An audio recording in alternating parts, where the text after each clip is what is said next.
the green flag is being waved, and we are racing, and the front of the field is very tight indeed. Scott Maxwell leaves his braking incredibly late. Hugh Plum on the outside had Andrew Davis for company, and I think Davis has gone through into second position. It was very tight indeed. Austin Cindric holding on there in fourth position. Matt Bell, Ashley Freiberg, Max Riddle all going through. I think Matt Bell got through to third place as well, so a great start there for the two big Chevy Camaros using that 7 litre of horsepower.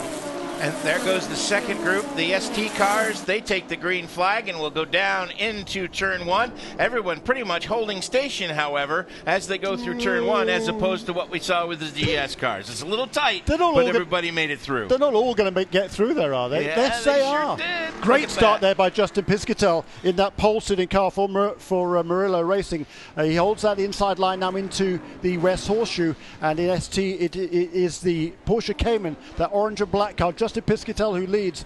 The BMW, they're battling away over second place, and meanwhile onto the banking and coming off turn 2 onto the back straightaway, it's Scott Maxwell that leads overall from the two Chevy Camaros, and then the Porsche of Matt Plum. Or Hugh Plum, probably, isn't it, starting? Hugh Plum. It is Hugh Plum, yeah. And Adrian White Plum wrong, sorry. Yeah, very good.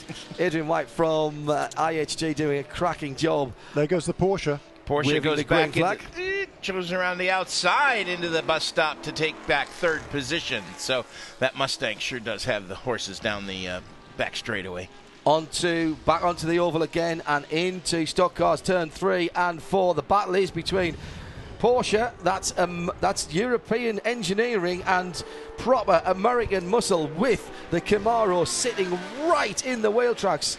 And Andrew Davis giving it a go there, trying to get close. Oh, and look at how they're coming together. You do get the drafting effect as you come round underneath us, and it's for a moment, there's 3 wide going down off through the transition into turn number 1, and the Porsche just about holds on to second position with the two Camaros sitting line astern and looking very hungry indeed. Almost 500 pounds difference in weight between that Porsche and the Chevrolet Camaro. The Camaro's there 3,500 pounds worth. That's a lot of American muscle in there.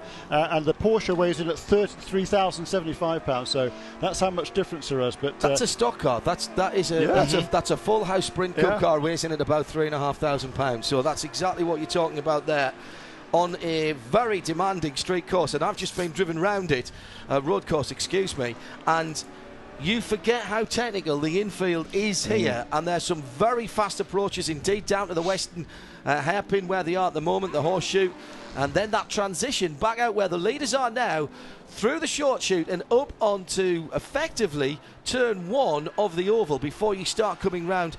And you can really feel the car sitting down as you're building speed there, and the centripetal force pushing you into the tarmac and forcing the car down towards the apron. It's an amazing feeling to be sitting in a street car doing that, and these guys have got so much more power as they're heading now into the braking area. The leader, Scott Maxwell, down through the gearbox, take the curb on the inside, let the car settle, take the curb on the right again, and then hammer the curb coming out on the left. It's absolutely flat through there, and it's a lovely line from the 15 of Scott Maxwell, who leads it by an increasing margin, and he was under 2 minutes last time around. Yeah, the 2008 champion in this series, Scott Maxwell.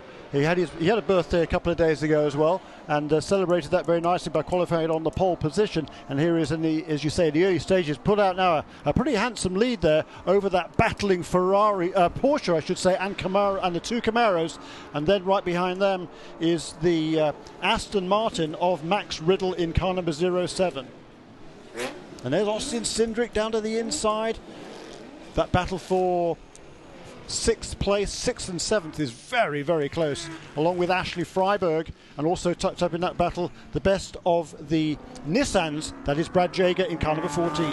Cindric feeling very racy here in the early going as we have 2 laps complete. He's trying to climb yet another position and take it away from Ashley Freiberg as they head through the kink and into the west hairpin. This is brilliant stuff, isn't it? In the ST category, let's not forget that as well. It's Piscatelli, then John Miller, then Ethan Lowe. Very tight indeed, the racing all the way around the circuit, down into the first corner. These two Caymans. The Cayman makes a great racing car. And being used to the absolute max here. This is the lead in the ST category. I remember Napleton Racing coming a few years ago with the Cayman, and they were sort of not spurned by Porsche, but they certainly weren't encouraged. That attitude has changed from Porsche. The first year you and I went to the Nürburgring, the Hankook car, and that Matt Bassing. Matt Bassing was just an absolute star in that car, and as you say, kind of a cold shoulder from the folks in Stuttgart, but not anymore. That attitude has changed, and these cars are becoming quite prevalent here in the United States, and especially in this class, as these two are just linked with the bungee cord as they go around this racetrack, nose to tail. Yeah, another Porsche came in there in third place. That's Ethan Lowe at the wheel of that car. And then Jason Breedis in the best of the BMWs, fourth in class in ST, just now going up onto the banking out of turn 6. Yeah, I do expect at some stage Porsche will recognise the potential of their mid-engine cars and provide national class racers with a Porsche product. It's amazing to me how closely matched the Porsche and the Camaros are there. That battle for second and third place. Scott Maxwell extending his lead out just a little bit more on that lap, but not by very much on that lap. But his lead over second place car is a second and a half, maybe 2 seconds. But the Porsche and the Chevy, they're pretty similar in straight line speed, and they both seem to get on the brakes around about the same time, despite the weight discrepancy. Problem for the Gulf-coloured number 8. This is Anthony Mantella at the wheel of another very lovely prepared, very well prepared car, and now has he hit something? It's not how it left the factory. Has it just snapped up? That I can't read lips, so I'm not sure what the car's saying to me. Looks like a horse, Mr. Ed, doesn't it? Yeah. Given the car, the clips have come loose on the front of the bonnet, and it's flapping like lips, frankly. It does look like someone has given the car a sticky Mr. Ed, there you go. That is going to be a massive disadvantage for Anthony Mantella when he gets up here onto the banking, and indeed he's under pressure from the 62 of Oscar Kruger right in behind him. You'll see if you're watching the stream, the Chevy dropping down, the 62 car dropping down, taking the low line, heading towards that. He's got the same problem. And he's got exactly the same problem, Jeremy. You're absolutely right. These really quick, as soon as he came out of the slipstream of the other Camaro, it started to lift. That front bonnet now quite clear. Well, front bonnet, well, what would it be, a back bonnet? The hood, it's beginning to lift. It's actually dragged the whole of the grill area up as well. That is something. Hope the rest of the clips hold, or you're going to have a bonnet come up over the windscreen. That is now, I think that's just the grille that's moving, Jim. Yes, it is. Yep. I think it's just the grille that's having the most of the movement, but it is beginning to deform the bonnet on the front of the teal blue and Etruscan orange car. This is the Anthony Mantella car. It's just dropped a position, by the way, from 17th to 18th. As Oscar Kruger went by him. No, excuse me, it is still in 17th. Oscar Kruger went up to 16th. Jeremy? Oscar Kruger, the young Swede who won the Sunoco Whelen Challenge. And this is his prize, to get an opportunity to come over here and race in the BMW Performance 200 here at Daytona International Speedway. Great experience for that young man. 19 years of age. IMSA Radio live from Daytona International Speedway. Friday is race day for the Continental Tire SportsCar Challenge. Let's head down into... let's nip down into the pit lane and Greg Kramer. Greg, who you got? Well, I've been following all the action you guys have been talking about, but watching what's unfolding in this ST category, that great battle at the very sharp end of things between the two Porsche Caymans, but lurking is the Team TGM entry. I'm with Dave Murray, who, of course, will be getting into the car. But Ted Giovanna's, it's been amazing watching his progression. He qualified 11th. I think one of his best qualifying efforts ever. Boy, did you guys need that for this race. You know, I'm so proud of Ted. He did such a great job. The whole team worked really hard. Over the winter, we did some development. We did testing a few weeks ago in Atlanta, and we really worked on the handling of the car, got that better, and I think it's paying off here between that and Ted's driving. You know, the Caymans are going to be quick here. They're going to be quick everywhere, but the aerodynamics of that car are really strong. Our gearing seems to be pretty good here, so it gives us an opportunity to have a chance to run for the front. Well, it's interesting because once the race starts, qualifying is one thing. How does it play out in the race? He's staying right there. I mean, he is strongly in the mix. You guys forewent the roar testing and went to Road Atlanta, obviously closer to home. And as you said, it paid off, obviously. Well, it paid off, and that's what said. Not only did we go faster compared to our setup last year, but we also went in the direction it's going to save our tires. So I think we're going to be even stronger, which was a strong point we had last year. We came on after half the stint, and I think this year it's going to be even more apparent. Well, it's going to be interesting, guys, to watch how that unfolds. Obviously, David Murray, one of the absolute best in the paddock, and if they're in that top 10 when they turn it over, this is going to be fun to watch. And straight to Joe Bradley with a comment about the Camaro front end. Joe? Well, I'm in the Mantella Autosport pit, and no prizes, but you can guess what they've got in abundance in readiness down here for that car, if it does indeed come into the pits. Right now, the crew are monitoring its lap times and seeing what disadvantage that bonnet is making, and if it's making too much of a disadvantage and it's losing out too much, it's going to pay off to bring it into the pits early. And like I said, no prizes for guessing what we've got to rectify the situation. Large amounts of gaffer tape. Just an outside chance of that. Joe Bradley and Greg Kramer working the pits for us here for the BMW 200 at the Daytona International Speedway. Jeremy Shaw and Jim Roller are in the booth with us. Jeremy? Leaders going down the back straight away now. That's one of the slower cars going into the bus stop chicane. Scott Maxwell there turns right, left, and then right again. Now left and up onto the banking. Leads there in car number 15. That gap between the leading car and the second place car has kind of stabilised the last few laps. But what's interesting is behind him they all seem to be closing up a bit. We've got the two Chevy Camaros, number 6, number 9, and number 2, the two Stevenson Motorsports entries, Andrew Davis and Matt Bell, Max Riddle in the 07 Aston Martin, Austin Cindric in the 158 Multimatic Mustang, Ashley Freiberg in number 46 Ford-Line BMW, and Brad Yeager in the number 14 Doran Racing Nissan. They're all pretty much nose to tail, and Timmy Rivers there, the youngster who is hanging on there very, very nicely in 9th place in car number 57 for the Racers Edge group. And Andrew Davis is definitely making his presence felt in the rearview mirror of Hugh Plum, as he is as close to you as he can get without hitting them as they went down into turn 1, and now through the International Horseshoe he closes in. And also behind them, Max Riddle is giving Matt Bell everything he can stand in the Aston Martin. So we've got about 0.4 of a second separating the 2nd through 5th. I think I've got to be honest that as we look back at the Mantella Racing Camaro, still having that battle with the Oscar Kruger car, the 62 car, and they're still both gaping at the front end. That cannot go on. That really cannot go on. It's beginning now to peel the bonnet, peel the hood back just a little bit. I can't help thinking that at the sharp end of the field, they're stablemates in the Camaros, the Stevenson guys. Andrew Davis will be delighted to be holding on to the back of Hugh Plum and Maxwell. Meantime, battle for the ST lead.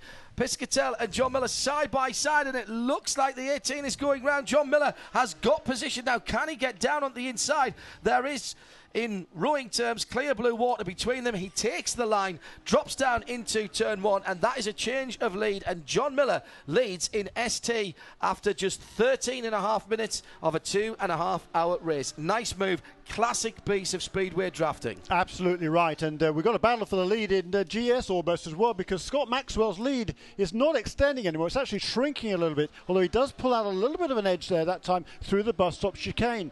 But what's interesting to me, the 2nd through 7th or 8th place cars, they're strung out a little bit as they come past start finish, but by the time they get to turn 6, the car at the end of that train, the number 14 Nissan, closes right up. It's so fast through the corners. As they went by us, the Aston Martin and the Camaro were side by side. Matt Bell and Max Riddle, in fact, at start-finish, Max Riddle was actually in the lead, but that big Camaro muscled his way, almost threw a hip check on the Aston Martin as they were going down into turn 1. He's had to give up the position, but that was close to side-by-side contact. That was great, wasn't it? And now they're beginning to work their way through some of the ST contenders, the slower class cars. They're going to be looking in their mirrors now, because they've got the fast cars, the leaders, the overall race winners in the GS category are closing in. It has allowed Hugh Plum, that traffic has allowed Hugh Plum to separate himself a little bit from Andrew Davis, and it's allowed him to get within 0.6 of a second of our race leader. So you are absolutely right, Jeremy. You called that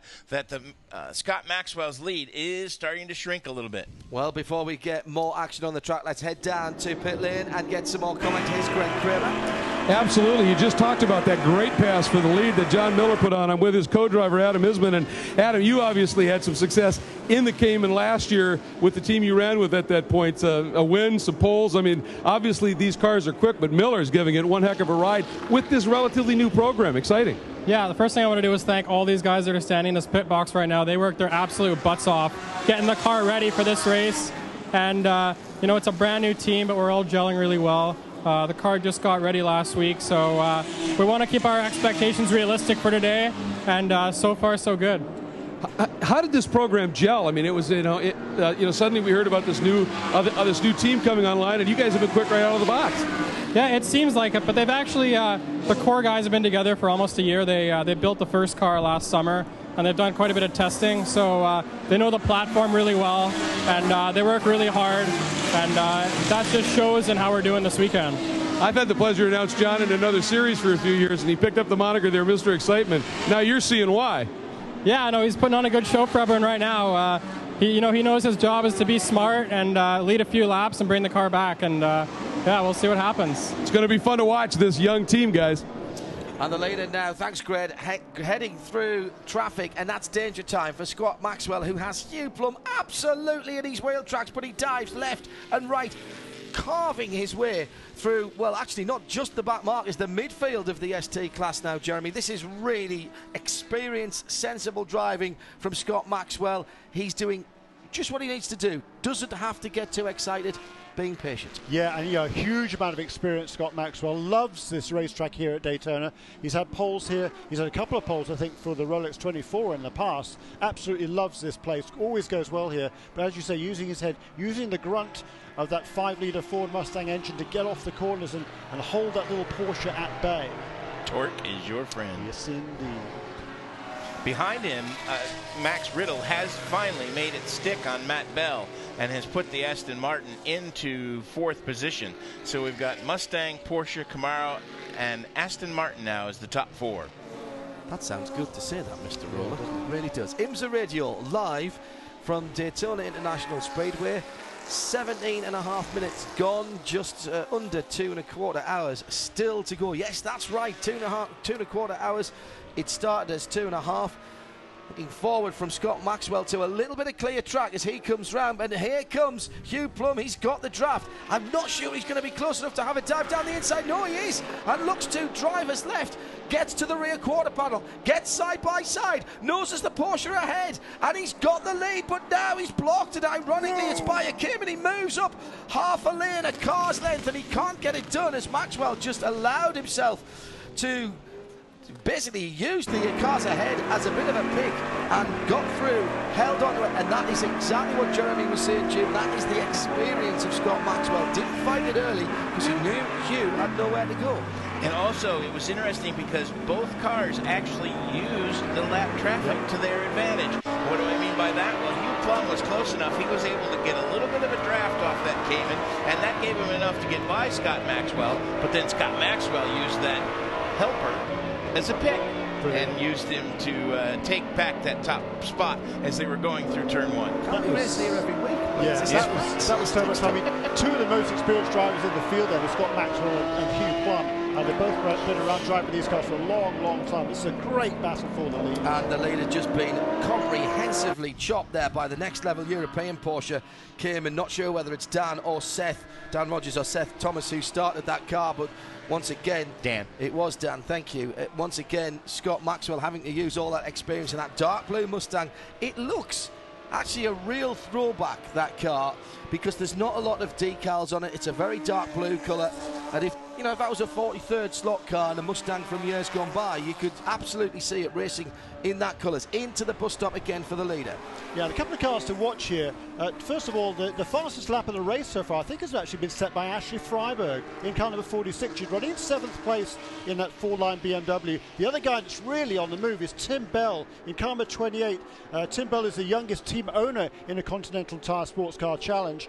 And his car, that car number 28 Nissan, they didn't qualify qualify yesterday because they had a horrendous fire on Wednesday. It's taken 2 days to completely rebuild that car. It ran well this morning in the practice. He's already got himself up from the back of the grid up into the top 10. Battle for the lead, gentlemen, and this time Hugh Plum gets around the Mustang in the Porsche and drops in to turn number 1, makes it stick. And it's the 13 now that leads. Hugh Plum from Scott Maxwell, Andrew Davis still in 3rd position ahead of Max Riddle 4th, Matt Bell 5th, Austin Cindric holding on to 6th, but only just as Ashley Freiberg puts on the pressure in 7th. Then it's Jaeger in the Nissan, Timmy Rivers and Tim Bell for the top 10. That's in GS, of course. In ST, it's still Piscatell who leads from John Miller. Those two have been going at it back and forth as well. Then Ethan Lowe, Jason Bradis and Luis Rodriguez Jr., the top 5 there. And in the top 4 of that ST class, there is only 0.6 of a second separating the top 4, so great action there. John, I find it interesting. I think the Porsche is a little bit better in the draft than the Camaros or the Mustang because it's got a little bit better shape. The Camaro, frankly, is a brick compared to the Porsche. Yeah. The Mustang's a little bit better aerodynamics, but the Porsche does really well in the draft. Yeah, the Porsche's a pretty slippery little car, isn't it? I mean, it's a much smaller car in terms of frontal area, I think, and that it shows. Here's the battle at the lead of ST. In fact, it's the first 3 coming back out onto the speedway, just off to our left in the distance, the bright orange. We can easily pick that one out. And so it's Piscatell leading, and we've got a caution on the racetrack. The double yellows are out. Piscatell, Miller and Ethan Lowe absolutely together. Well, they'll all form up now, as with 21 minutes to go, 21 minutes gone, we've got a Mustang stationary on the infield. Falgueras, I think. Yeah, the 00 Ford Mustang from Puerto Rico. And another. That's the 00 motorsport car. It is. Obviously. Dick Dastardly, if you'd prefer. Wacky racers there. Rolly Falgueras, the team owner there, and Brian Ortiz. And yeah, that's a shame for those guys. They qualified in kind of the middle of the pack in 14th place. Rolly, the team owner, qualified that car. But it's ground to a halt there on the exit of NASCAR Turn 4. Yeah, and that is a place that is very, very quick. No opportunity to pull that in under a local yellow. So it is a full course caution, our first, with 22 minutes of the 2 hours and 30 minutes gone. And you're listening to IMSA Radio live from Daytona International Speedway. What it does do is gives us an opportunity to take a little bit of a breath and take a step back from leaning forward, almost with our noses on the glass of the booth here, that it's been such exciting racing in the last 22 minutes. The variety that we're seeing here, and if you're not used to seeing the Continental Tire SportsCar Challenge events, the variety that we are seeing here is exactly why we love sports and GT racing, and the different attributes, characteristics, strengths and weaknesses of these cars, Jim, is being played out right in front of us. Each car has its strengths. If the team and the driver can play to those strengths, it makes for great racing, and that's what we're seeing here. The slippery Porsche using the draft to overcome the horsepower advantage of the Mustangs and the Camaros. In the ST category, you've got a whole bunch of slippery cars, and they are just nose to tail in some wonderful drafting exhibitions. This is fantastic stuff, and it is all because of that variety. It's Andrew Davis, I think, that we're on board with. Yeah, you can see the Stars and Stripes helmet now, which I couldn't see before on the onboard shot. If you are listening to us on IMSARadio.com around the world and you haven't already checked it out, RadioLeMans.com and IMSA.com has got live streaming video of that. As we have a quick look at the onboard of the 26 Mazda. Whilst we're under full course caution, let's pick up some more reaction from the pit lane. Greg Kramer. Well, standing by with Billy Johnson, co-driver for Scott Maxwell, who got out to that nice lead early and then watched that rum-bum car come in. Was that more a function of traffic, or was that just the weight and the power of the car that you guys have and using up the tires a little bit? It's a little bit of both. Scott did an awesome job in the opening laps, and he did get bogged down a little bit in some ST traffic there, but the greatest part about the series is every car has different strengths and weaknesses. We tend to get off of the low-speed corners pretty well, but the BMWs and Porsches have a lot of top speed, so anything that hurts us getting out of the bus stop really puts the Porsches and BMWs in an advantage, as you saw at the top end, challenging us into turn 1.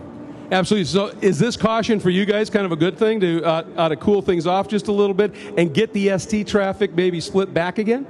It could work either way. The ST traffic worked in our favor there for a few laps and then worked against us that one lap, and that was just enough to get the edge to the Porsche. So it's a double-edged sword. I don't think it really makes too big of a difference one way or another, but yeah, it's great racing. Got to ask you real quick, how long can you guys go on a tank? How long do you expect to be out before you guys come in and make your first stop? Well, I'm not sure. Haven't been part of those discussions, but we have a big 5-liter V8, and if you just look at the rule book, we have the second biggest engine and one of the smallest gas tanks in the GS paddock. So that's not very favorable, but we'll see how it turns out. All right, well, this team executes in the pits as well as it does on track, so we're looking forward to a good one. Thanks, Billy. Thank you. Let's head from the car that was leading now in second to the third place pit. That's the number 6 Stevenson Camaro. Andrew Davis doing a cracking job. Robin Liddell will take over from him later in the race, and he's with Joe Bradley. I'm not sure about later because I've just quite a sight. Robin Liddell doing squats and stretches. Rob, what sort of tactic does this caution bring into play in this 2.5-hour race? Well, it's if the whole race ran green, it would be a 3-stop race because the fuel mileage is not great. On this track, you're at wide open throttle for a long time, obviously. So actually, having a caution's good, but we just want to stretch out the fuel as long as possible and shorten those stints up, those final stops. But right now, just looking at it, the GS cars coming into the pits now some of them for the fuel. I think for us, the way the race played out over the first few laps was not altogether surprising. We knew the Porsche had the top speed, and when they get in the draft, we punch a big hole in the air. They just motored on by. Also the Mustang, the Mustang's strong in the mid-range, so we haven't really got the top speed of those two cars, but I think on the infield we're better. Andrew's doing a great job, and I'm sure that our guys in the pits will do an excellent job. So, long way to go, but we're in a good spot. We just don't have that top speed that you really need at this track. From a layman's point of view, i.e. mine, surely if you don't pit under yellow and then you have to pit under green, you're going to lose out more track time. Yeah, but at the end of the day, I think anybody who stops now is going to struggle to do it on 2 more stops. So, it's a hard one to call. I don't know what everybody's fuel mileage is, but I think right now it makes sense for us just to stay out there and stretch this out, get some fuel savings, and then stretch that out until the next yellow if possible. All right, mate, I'll leave you to those stretching exercises before you get in the car. Thanks, Robin. Thanks, Dave. Nice to see that you were stretching alongside him doing that interview, Joe. I think that was that's above and beyond, mate. Well done. Excellent stuff. Joe Bradley down there in the pit lane doing squat thrusts while interviewing Robin Liddell. It would be nice to see Robin doing a bit more longer distance races as well. He had some pretty decent drives last year for Team Corvette. Whilst that was happening, we did have a number of pit callers, not least of which that gaffer tape, I think, Jeremy, was applied to the Camaro with the gaping hood. Glad to hear that. I think that needed. That's a very good idea, I'd say, by that team. Also, two interesting pit stoppers there were number 46, 4-line BMW. Ashley Freiberg came in. They put fuel and fresh tyres onto that car. And I think the same for the 07 Aston Martin 2 of Max Riddle. I don't think either of them changed drivers. I don't think they changed. I didn't see them change drivers on the number 46 car, but it's difficult to see from this far away. It's Jeremy Shaw and Jim Roller alongside John Hindhaugh. Hello there, if you are just joining us. It's IMSA Radio, and we're live from Daytona International Speedway, just about over the start-finish line, as we are on our first full-course caution of the Continental Tire SportsCar Challenge. It is the BMW Performance 200 here on Friday, with the Rolex 24 Daytona to come tomorrow. Full 24 hours of coverage from our extensive team, and already issues for one of the Hondas in the pit lane. I think it's the 25 car. Is it? No. Can't see the number. It is one of the little Honda Civic SIs, and getting some I was about to say getting a good look from the IMSA official, and just as I said that, he gets back up and says, guys, you're going to have to do this from inside the pit lane, from outside the pit lane rather, and take it behind the wall. It's a 74 car. My apologies. I was trying to be clever and look at the back, and of course the numbers that are there are for the main race on the fuel rig. So the 74 car being the Compass 360 racing car, Jim Maguire and Nico Ronde. Joe Bradley is down at that end of the pit lane. Joe, any idea what is the ailments of that car? Well, I've almost got my head under the bonnet, John, with the guys who have just wheeled the car behind the wall. It's obviously somewhere in the... Huge pool of oil, mate. We just saw it. All right, there it is then. It's just dipstick comes out, pretty much standard stuff from Road Car Sense. It's got the... they're just checking. It doesn't look like there's any oil on that dipstick. So I think they've lost a lot of it, which isn't a good sign. Some of it's in the pit lane. Right, yes. They're just checking to see where the oil's come from, probably to see if they can rectify it, sort it out and get it back out. But you can hear in the background there's a lot of activity around this car. So we're going to see if we can fix it. I'll just put my overalls on. Ah, yes, and I can see it now. They've jacked the car up in front of me, and pretty much oil dripping from pretty much everywhere in that engine compartment. So that oil's been spraying out and covering everything in there. Probably not a quick fix then, Mr. Bradley. More oil there than on a fishwife's tabard, as Nick Damon might have said. Was that the 74 car? Yeah, okay, correct. Fine. That's Jim Maguire then making another guy making his professional debut. And he was supposed to be sharing at car number 74 with Nicholas Ronde, who's a former champion in the Barber Dodge Pro Series going back a few years, and now a long-time instructor at Sim Raceway out in California. That's where Jim Maguire has come through. This is his first professional race, but Jim Maguire is sort of better known to us that, you know, that the aero paints that are sponsored of Michael Shank Racing and various other teams up and down. They were in the IndyCars with Luxo Dragon a few years ago as well. Well, Dad is Jim Maguire. He is a chemical engineer, and that's his company.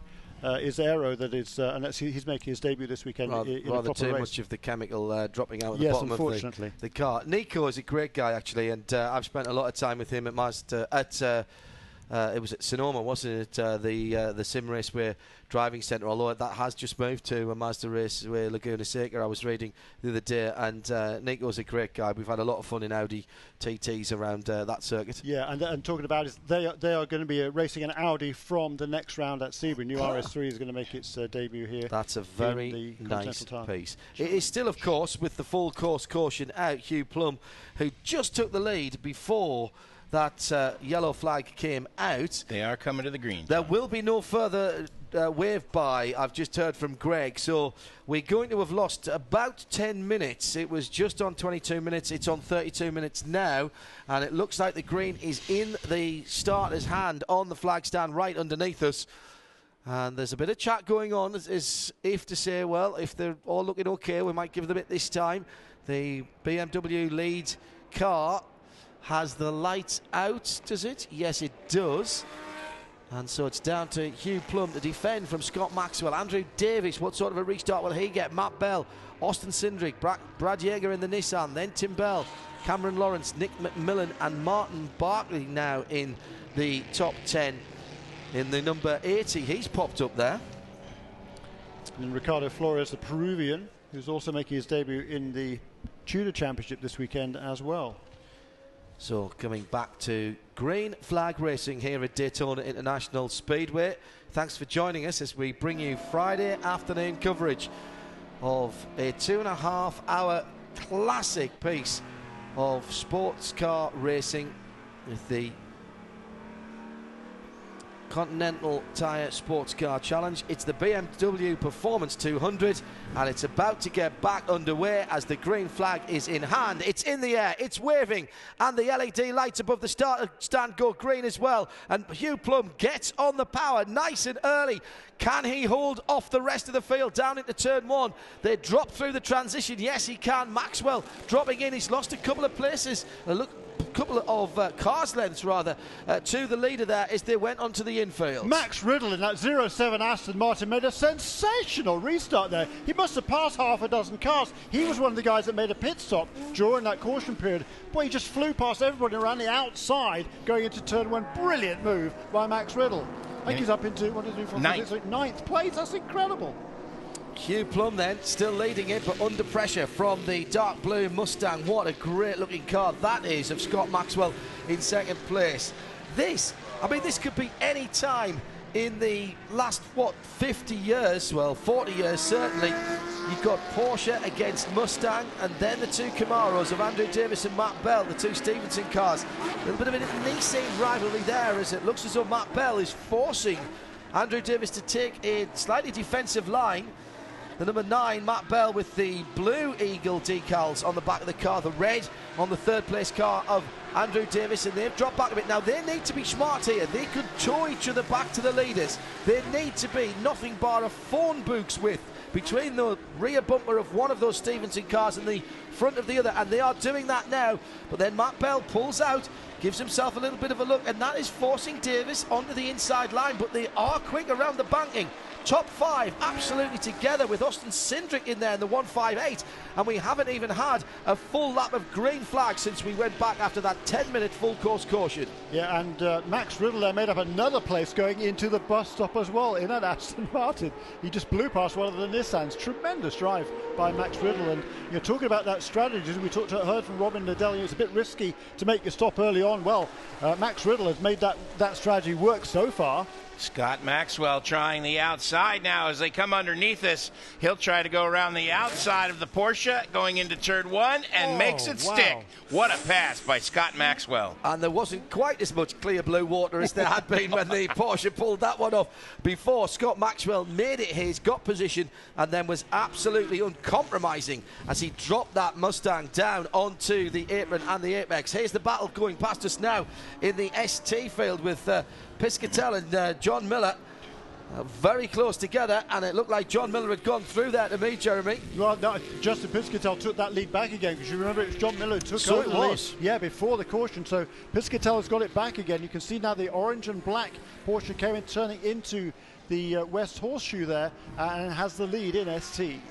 Top 4 absolutely together as they head out towards the banking for the 7th time of asking.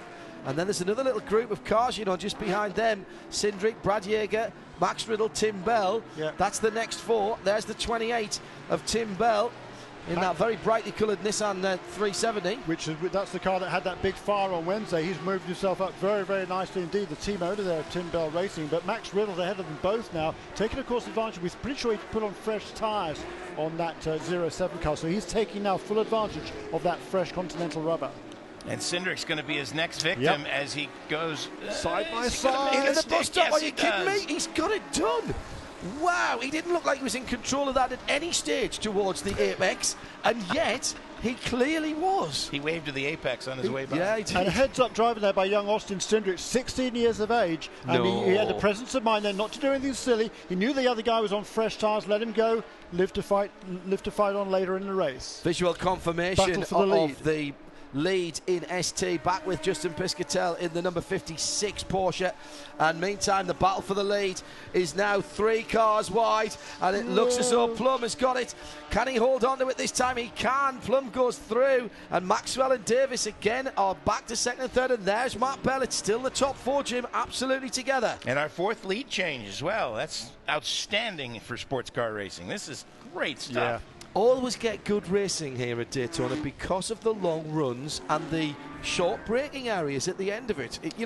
It doesn't take rocket scientists to design circuits where if you've got fast speeds into short braking areas that you are going to have the opportunity to make a pass. And Austin Cindric, by the way, got back that place from the Aston Martin. So it's the number 158, the youngest driver in the field, a 16-year-old Austin Cindric, back up into 5th place now in the 2nd of the Multimatic Mustangs, running in 2nd and 5th. Let's check in with Greg, who's got some Rum Bum racing news. Yeah, I just checked in with Nick Longy, who stepped out from a driving role and into sort of a on-the-box strategist role. And he said what's happening here is that Porsche is an incredible car in the draft. So it didn't surprise them to see Maxwell go around him in the Mustang, and it didn't surprise them to see them able to take that big run, get back by him. They said they'll be in good shape. That's why they're working so well in traffic, as he said, you'd think the bigger torque, maybe that Mustang would help, but they're drafting so well, it's allowing them to make very decisive moves. I also asked him about how long can you go on fuel, and he said, we're working on that. And that is the variable. That is the big variable. Jeremy? A penalty there for car number 3. That's one of the 2 CJ Wilson Racing Mazda MX-5s. Presumably an infraction at the restart. It looked like it was a fairly lengthy stop and hold penalty there. That was car number 3, which was started by Tyler McQuarrie. Tyler McQuarrie the drifter. He is a fabulous guy. Did an interview with him for an inside drifting feature on RadioLeMans.com, and he is just great. Now that is Liam Dwyer, I think, who is the Mazda driver. If you're watching the screen at the moment, you will see a Alpine Stars race boot on the throttle and something that clearly isn't on the clutch, and that's because Liam is a US Marine who was injured doing his duty. Had the very great pleasure of doing a Mazda feature with him at Sebring last year. He is sports cars through and through, as well as being United States through and through, as you might imagine, and the prosthetic on his left leg has been designed with assistance from the IMSA safety team and the scrutineers to allow him to get in and out the car should there be an emergency, but it also allows him to keep his left prosthetic leg on the clutch pedal. And by the way, he drives this car as quick as anybody else can drive it. He doesn't expect to get any special treatment. He goes out there and drives, and he has stood on a podium in this car, I think at Lime Rock, was it not? Yeah, top of the podium. Yeah, with Tom Long last year. That's right. It was a great effort by Liam to get the car into position, and then Tom brought it home the majority of the way. But it was and that was in the Freedom Autosport entry on July 4th. Yeah, can you believe it? You could not have written that script. You really couldn't. Greg, a little more from the pit lane, please. Hello, Greg. I was fortunate to be able to call that race last year, and talk about a heart in the throat moment when it became obvious that they were in with a shout on that one. Brought it home, as you said, on that incredible weekend. Staff Sergeant Liam Dwyer, Semper Fi sponsored, Freedom Autos. I mean, all the stars aligned. And one of the coolest things I've ever seen, guys, in Victory Circle, after the awards were presented, when they gave him the champagne, Dwyer just laid down on that top step of the podium. The entire podium just dumped champagne on him. It was, I mean, tears were in everybody's eyes. And he's a great guy. I spent a couple of hours with him at Sebring last year, just shooting the breeze. I nearly said something else there, but we had a great time. And we've got another full course caution out with 42 minutes gone. This is another issue for a Porsche, and that, Jim, is? It's the number 24 car, the Body Motion Racing. David Bum behind the wheel. He's teamed with Corey Friedman in that car, and he's come to a stop down there in, it looked like it was just before turn 5. Yeah, and it looks like suspension damage on the back of that car. One of the wheels was towed not as it came out of Stuttgart, and the pits are closed. Yeah, I think this is probably within 15 minutes of the last restart, is it? In which case it'll be a correct, a short yellow. There will not be the pits will not be opened. Hello to everybody who is tuned in around the world, either to IMSA Radio or to our sound and vision service, including Josh Barrett, one of a number of people have seen. First time I've seen the CTSC series. It's great stuff. Glad you're enjoying it, and you will be able to enjoy it throughout the season here on IMSA Radio. We're looking forward to it. And I think it was the Autometrics car, by the way, that had the problems, not the Body Motion car, the 24 machine. Joe Bradley down in the pit lane. What do you have for us? The oil on the 74 Honda was coming from a broken oil cooler, split oil cooler. They are fixing it, and they are going to rejoin. Okay. Well, that's great. But they are looking for points for the season, of course. We have two different names on two different entry sheets here in front of us. And now Jeremy has just scribbled out Autometrics, much to the chagrin of one J. Roller, late of this parish. I got that from the Green this time. I'm hearing from Greg, who is monitoring the officials' net. It is the left rear suspension. There's been contact there, and there's a bent wheel and a rear wheel that is towed in rather unfortunately. And we've also got the track sweepers out as well, which is a great thing to see. If you're going to have a yellow, you might as well do some remedial work on the circuit as well. Remind you that Hugh Plum in the Porsche is leading the Rumbum Racing 13 car, is ahead of the Mustang of Scott Maxwell and Andrew Davies in the first of two. Stevenson machines, 6 and 9, which are third and fourth position. Those two Camaros looking, I think, stronger than the team expected.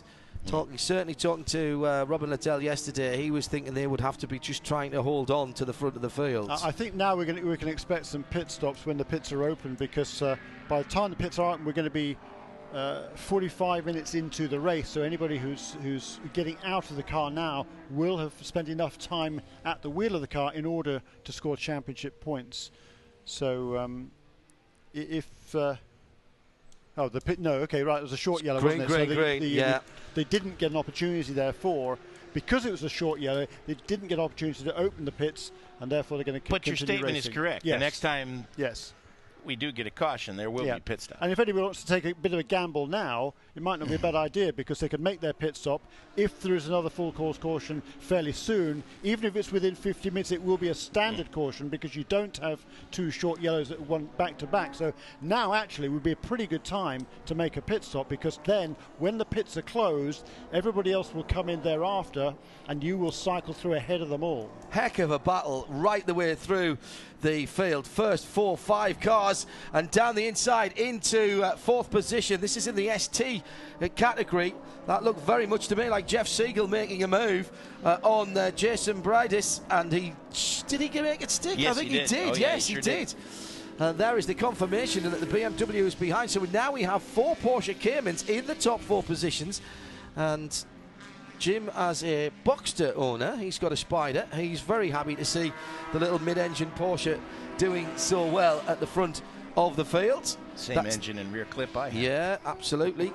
Yeah, the only interlopers in that phalanx of Porsches are Jason Bridis there now in 5th place, and Paul Holton in number 75 Compass 360 Racing Honda in the there he was on screen in the 7th position. He will hand over that car to Kyle Gimple, and Kyle Gimple with that car won the final 2 races of last year with Ryan Eversley.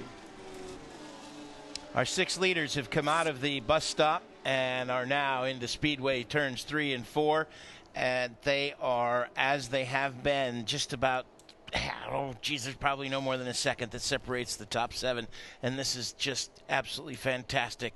They tend to accordion in and out, and it's so interesting because on one lap they'll be very tight, and on another they'll be a little bit spread out. And now, in fact, we've got one of the Camaros trying to go around the outside of Maxwell in the Mustang. That's the number 6 Camaro with the red. Andrew Davis in the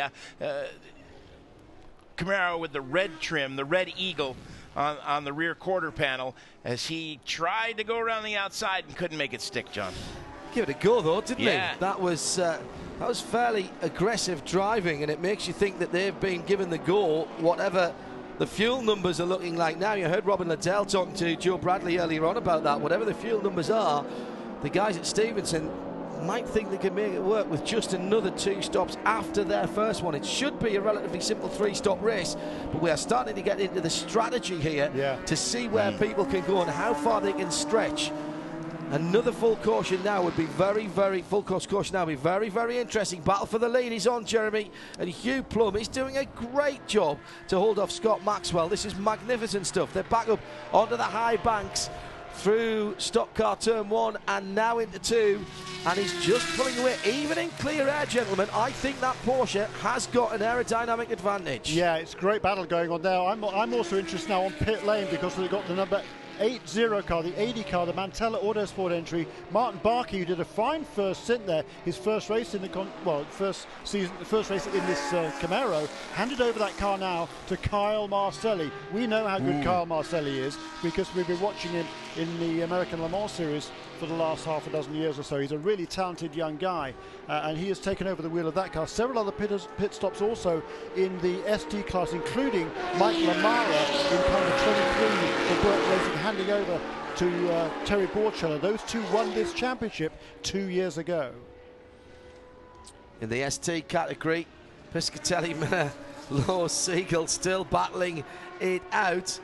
And Jeff Siegel's just dropped off the back of this. These are the leading 3 in ST, 18, 31, 42. 56 leading it, that bright orange. Looks well in the bright orange with the black nose. And Looks to me as though Ethan Lowe is the man on the move at the moment. He's got the draft, and is he pushing through the second place car? He is. John Miller gets the help from behind, and on the NASCAR time turn 4, coming underneath us, down through the trioval. Oh, just gets a little bit of a squirrely moment there. Probably coming into the braking area just a little bit quicker. That was very interesting indeed, and if you ever want to know how aero works and why 2 cars are faster than 1, replay that bit of tape, because we have a new leader in the ST category. Marvellous stuff. From first to third for Justin Piscatell, and he won't be happy about that. That looked like Dale Jr. and Michael Waltrip going by him. Didn't there, it just? Yeah, he was he did nothing wrong. No. Piscatell made a perfect line. Just aerodynamics won the battle. John Miller then, the new leader in that 18 Porsche Cayman. Beautifully turned out from the RSI team. They've got, what, 3 cars already in this race, should I say, including the Spencer Pumpelly driven car with Luis Rodriguez Jr. John will be handing over to Adam Isman, the Canadian from Vancouver, when that decision is made. And he won a couple of races last year, did Adam Isman, along with Remo Ruscitti. There's this battle now coming off NASCAR turn 4 and heading towards the start-finish line, going past one of the slower BMWs. I think that might be it is kind of a 23. That's Terry Borchula for Burton Racing. Again, the Terry Borchula won a championship in the ST class a couple of years ago. He's on a different strategy to the rest of the ST field, or the majority of the ST field. Yeah, we should mention as well that oh dear me, the traffic is just amazing, isn't it? This is a really good proving ground and training ground for future stars of multi-class racing, wherever they end up. Let's get back to the STs, the street tuner category, where John Miller has got some, once again, has got some close company. The 31 is Ethan Lowe in behind him in second place. Then in third, it is the long-time leader, Justin Piscatell. Jeff Siegel's just dropped a little bit off the back of this in the 56 Porsche, in the 42 Porsche, excuse me. Just see him in the background there. Behind Jeff, it's the 84 of Jason Breedis. And here is the battle for the lead. I do like that colour scheme, the striped colour scheme as well. These little Caymans look good in a variety of colour schemes. They do. That's number 17, 18 and 19. The Rennsport 1 team, new to the Continental Tire SportsCar Challenge this year. And as you say, 3 very good looking cars. Just similar colours, slightly different liveries, but you can see the team identity that they have on those 3 Porsche Caymans. It's good. And you can throw a blanket over these 5 cars. Well, we're wondering when the ST guys might come into the pit lane. Greg has been patrolling the pits, trying to get somebody to tell him some secrets. What have you found out, Greg?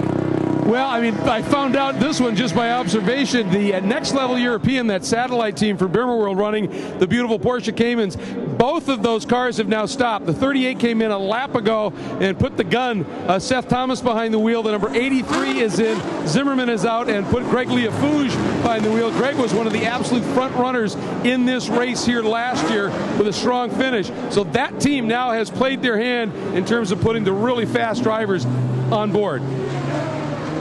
That's sacrilege. Whoa, early. Bimmer World running a Porsche. Well, yes, okay. Yeah, I hear what you're saying. I hear what you're saying. Jim Roller, Jeremy Shaw, John Hindorf were live. That's why they entered differently. Yes, exactly. That's why it's a satellite team. Next level European. Yes. I mean, they look after all sorts of different cars, mainly European cars.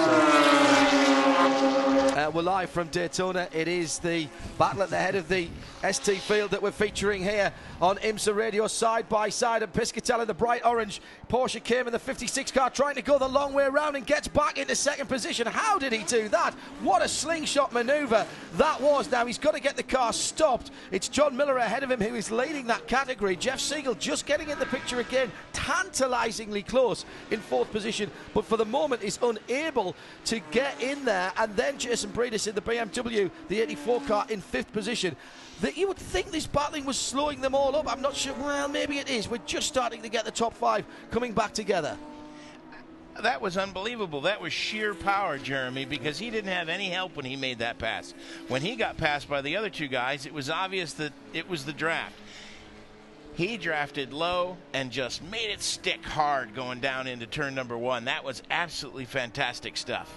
Not far behind this train of Porsches plus the BMW, the first of the Honda Civics, and it's now Chad Gilsinger in car number 93, one of the two Honda of American Racing Team entries, with two cars, number 92 and number 93. They're all manned, engineered and driven by employers of Honda. Aha, here we come. And this is the second place car of Scott Maxwell onto pit lane. Gets down to the speed limit, stays in the fast lane, the very outside right-hand side, closest to the grass. He's already getting ready. Now, who's followed him in there? Young Cindric, his teammate. That's the teammate. Now, that's smart because that means that they get to get back up to speed on the high banks and they're coming in to their pits in team order.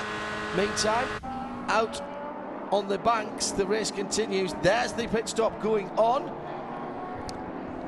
18.5 gallon fuel cells on these Ford Mustangs. Those cars, they weigh about 3,290 pounds, 3,290 pounds. And again, we talked about the variations in configurations of these cars. Already the driver change done in the 15 car then, and getting ready to go. Billy Johnson from just down the road, what, 4.5 hours, I suppose, 5 hours down in Miami. The Multimatic car about to go. From now, is it? Yeah, he was a Southern California boy originally, Billy Johnson. Then spent a lot of time, he worked for Roush, was up in North Carolina for a long, long time. Really good guy, Billy Johnson, a very, very talented driver. Well, there was a bit of a nibble for the lead by Justin Piscatel in the bright orange number 56, and that's cost him a bit of time. And now Ethan Lowe is on his back bumper, and Jeff Siegel sniffing around there again now in the 42, the Salence car. But at the moment, that's good news for John Miller. These little ST cars tend to go just a wee bit further than the GS's, and Justin Piscatel, who clearly has speed in that car, heading out towards the banking again through the short chute. I think he likes the oval better. He loves the oval, you can see. And you know, it's about economy of movement on an oval. And people who think that oval racing is drive fast, turn left, think again. Because it is about balancing the car and trying to put as little steering into it as possible. Every time you turn the wheel, you're scrubbing off speed. And on these high banks, that is your enemy. You've got understeer, if you've got push here, that's the worst thing that you can have. You just want to be just balancing the car. It's fingertip stuff around here. Very cool, isn't it? The lead is now just coming out of the West Horseshoe. Rum Bum Racing, Hugh Plum in the lead. He's got a lead now of probably 3 seconds over Andrew Davis and number 6 Stevenson Autosport Camaro. And right behind Davis is Max Riddle in that 07 Aston Martin. And that's the biggest lead of the race so far for Hugh Plum. Yes, it is. I think we can, sorry, I shouldn't say that. I know because Greg has just told me that he is down in the Multimatic pit and is able to have a chat with the man who brought the car in second place, that being Scott Maxwell. Indeed, Scott, what a run. Paul, you and Hugh Plum having a phenomenal battle out there. And, of course, those two Stevenson cars just had to join the fray. Great racing in the early going. How'd it go, first of all? Oh, it was a lot of fun. The car's good. I'm just trying to leave a fresh car for Billy. I think we got a good car. We're lacking a little in straight line speed, but in the infield we're strong. But the draft's everything here, and it's a lot of fun, but it can work against you in traffic. But overall, it was a good run. Car's great, and hopefully both cars can get on the podium. Unfortunately, I found myself a little out of position during the pit stop. How did it go? It looked clean from where I could see it. I think it went well. From where I was sitting, it was fine. I'll go talk to the guys, but I don't think we lost any time at the pits.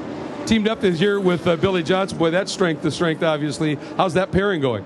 So far, fantastic. I think Ford and Multimatic finally thought it was better to, rather than have us fighting each other, put us in the same boat and work together. And so far, it's working out really well. We like the car very similar, and I think we're going to have a good year. Absolutely. How about the rest of this race? Well, it's probably Billy working his way back up to the front and just keeping clean. But like I say, you can be the quickest car out there, but you get up on the oval and we're a bit slow on it. And he's got to break the draft, and it's going to be hard. If he can break the draft, I think we're looking good. But right now, that's going to be a hard job for Billy. Yeah, especially with the way we've seen that Rum Bum Porsche making work in the draft, and it looks like the Stevenson boys are in. And Joe Bradley is down with the Stevenson crews. Both of those Camaros have come in together, Joe. Yeah, absolutely, and it's not that they've tripped each other up at all. Both of these crews absolutely choreographed to the final inch of each of these stops. Driver changes going about as the fueling takes place. The jacks go off. We're putting tyres, wheels and tyres on both cars. Also, fresh unscrewed rubber going onto both of these cars. The driver's already in there. Lots of carbon dust being thrown around as that wheel went onto the pit wall.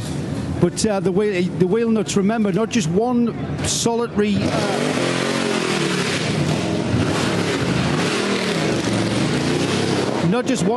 attachment on each of these wheels. Each of these wheels have got 5 studs with nuts. So absolutely efficiency at its best down here at Stevenson. That sounded like you were calling a NASCAR stop, mate. That was exactly what I want to hear when I'm at Daytona. Joe Bradley and Greg Kramer down there in the pits. And so Robin Liddell and Lawson Aschenbach are now in the 6 and 9 car respectively. Hugh Plum has still not stopped at the head of the field. The ST class, the battle for the lead is now up to 13th position because of course they haven't stopped, and it's still 18:56.31. Miller, Piscatel and Ethan Lowe, and still Jeff Siegel is just about a second or so behind. He catches up if they trip over the traffic, but he can't get quicker. They're close enough to get in, and the leader comes into the pit lane. We'll keep an eye on that as we go down to Joe Bradley, and let's see if we can have a word with the Stevenson guys.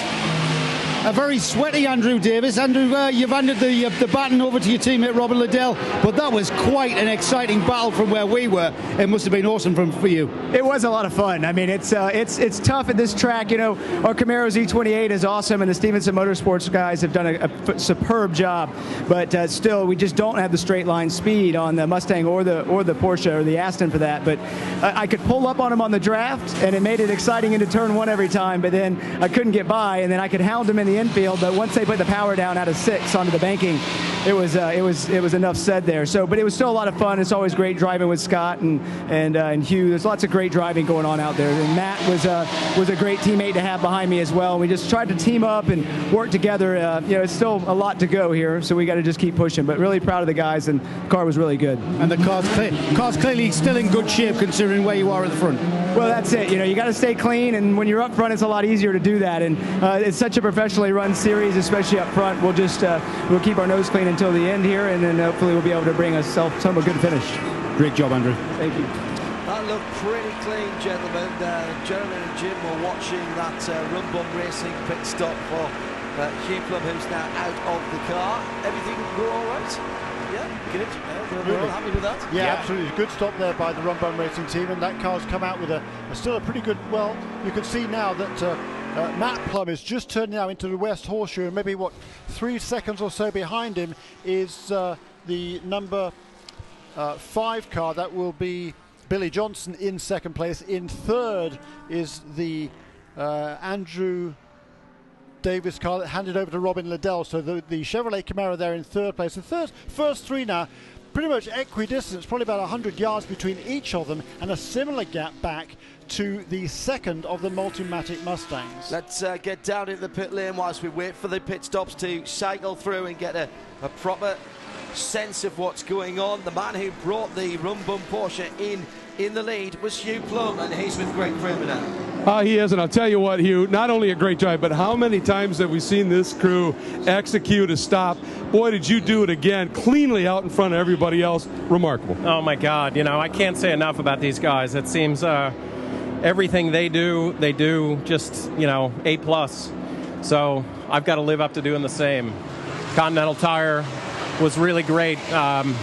You know, from beginning to end, I wanted to be patient at the very beginning and know that I had something, you know, under me and into like 20 minutes.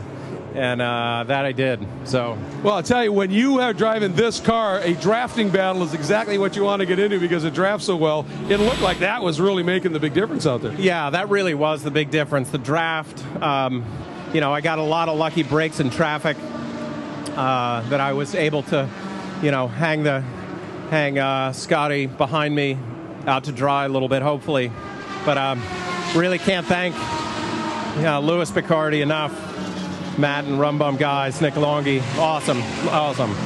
Absolutely fantastic. Guys, at Lime Rock this year, this crew did a stop that won it for this team. They may just have done it again. That was brilliant. Thanks, Greg. Jim Roller just saying to me that, and very, very salient point.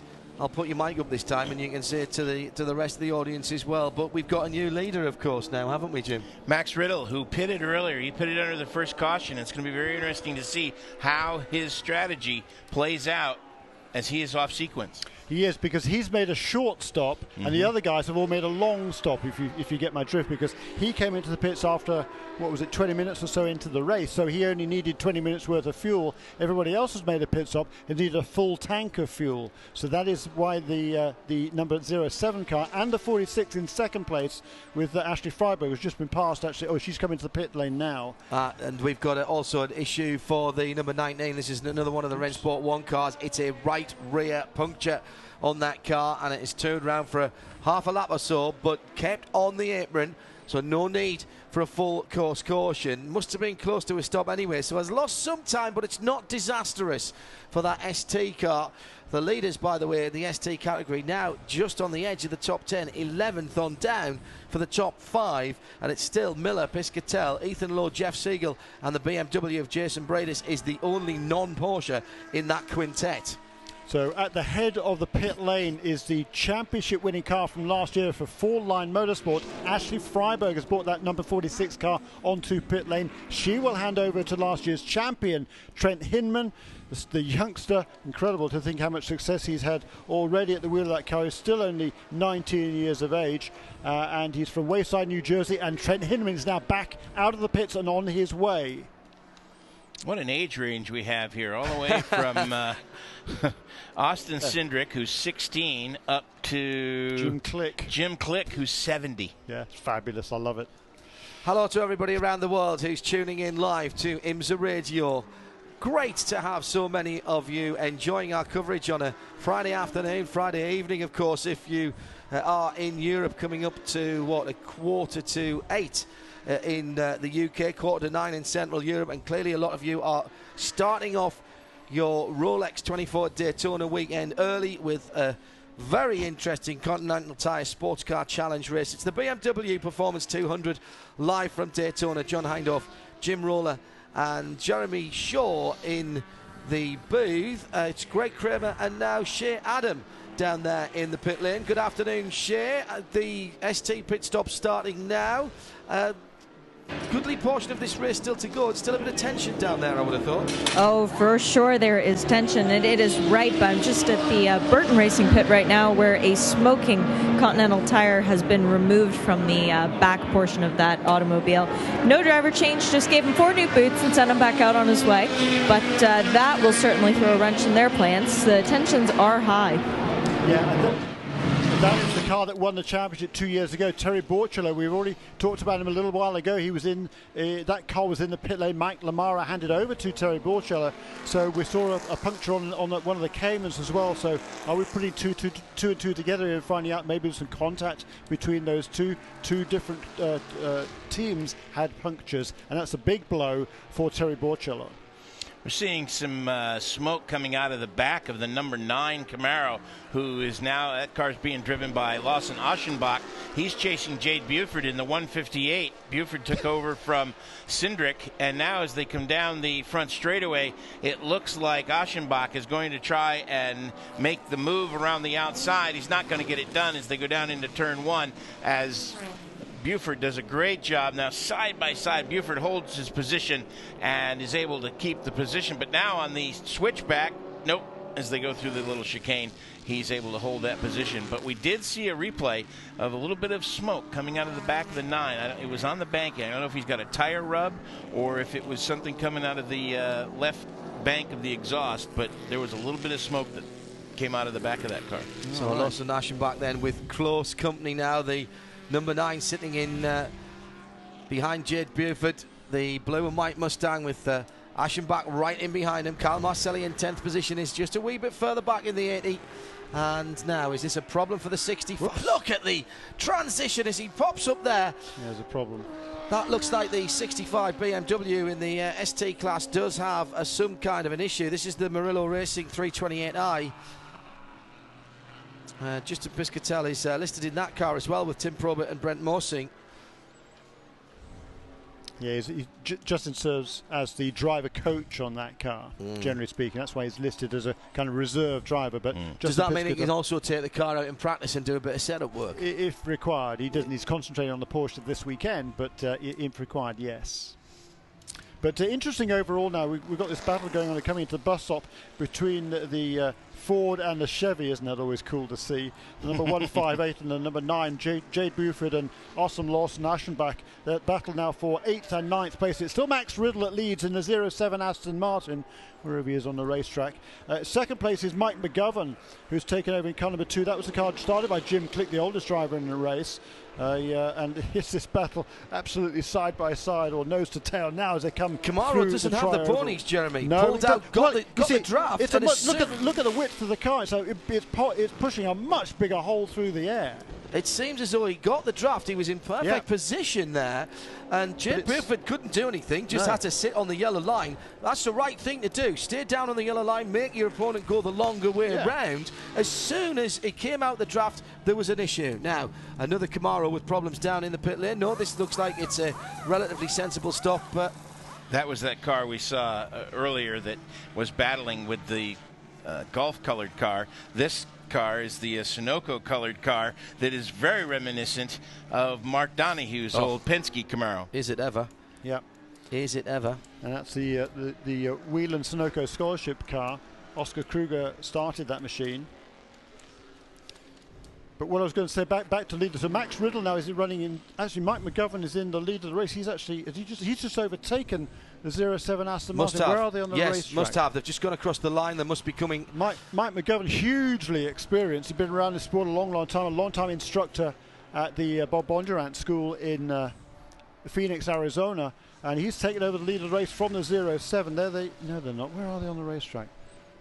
Still a Murkoff, by the way, got into the Mitchum Motorsports Camaro, having taken over from Oscar Kruger. That was the car that was in the pit. So the Jim Click Racing Ford Mustang 302R leads it out. This is the number 2 car, and he's just got about half a second on Max Riddle in the Aston Martin 07 in third. Michael Lira now in the 5.7, the 57 car in third position. That's the Racers Edge Motorsport Mustang that he took over from Tommy Rivers, who is from, in fact, both of those guys near residence, Port Orange and Ormond Beach. And that combination, the youngest driver pairing in the field, Timmy Rivers is just 21 and Michael Lira is only 17.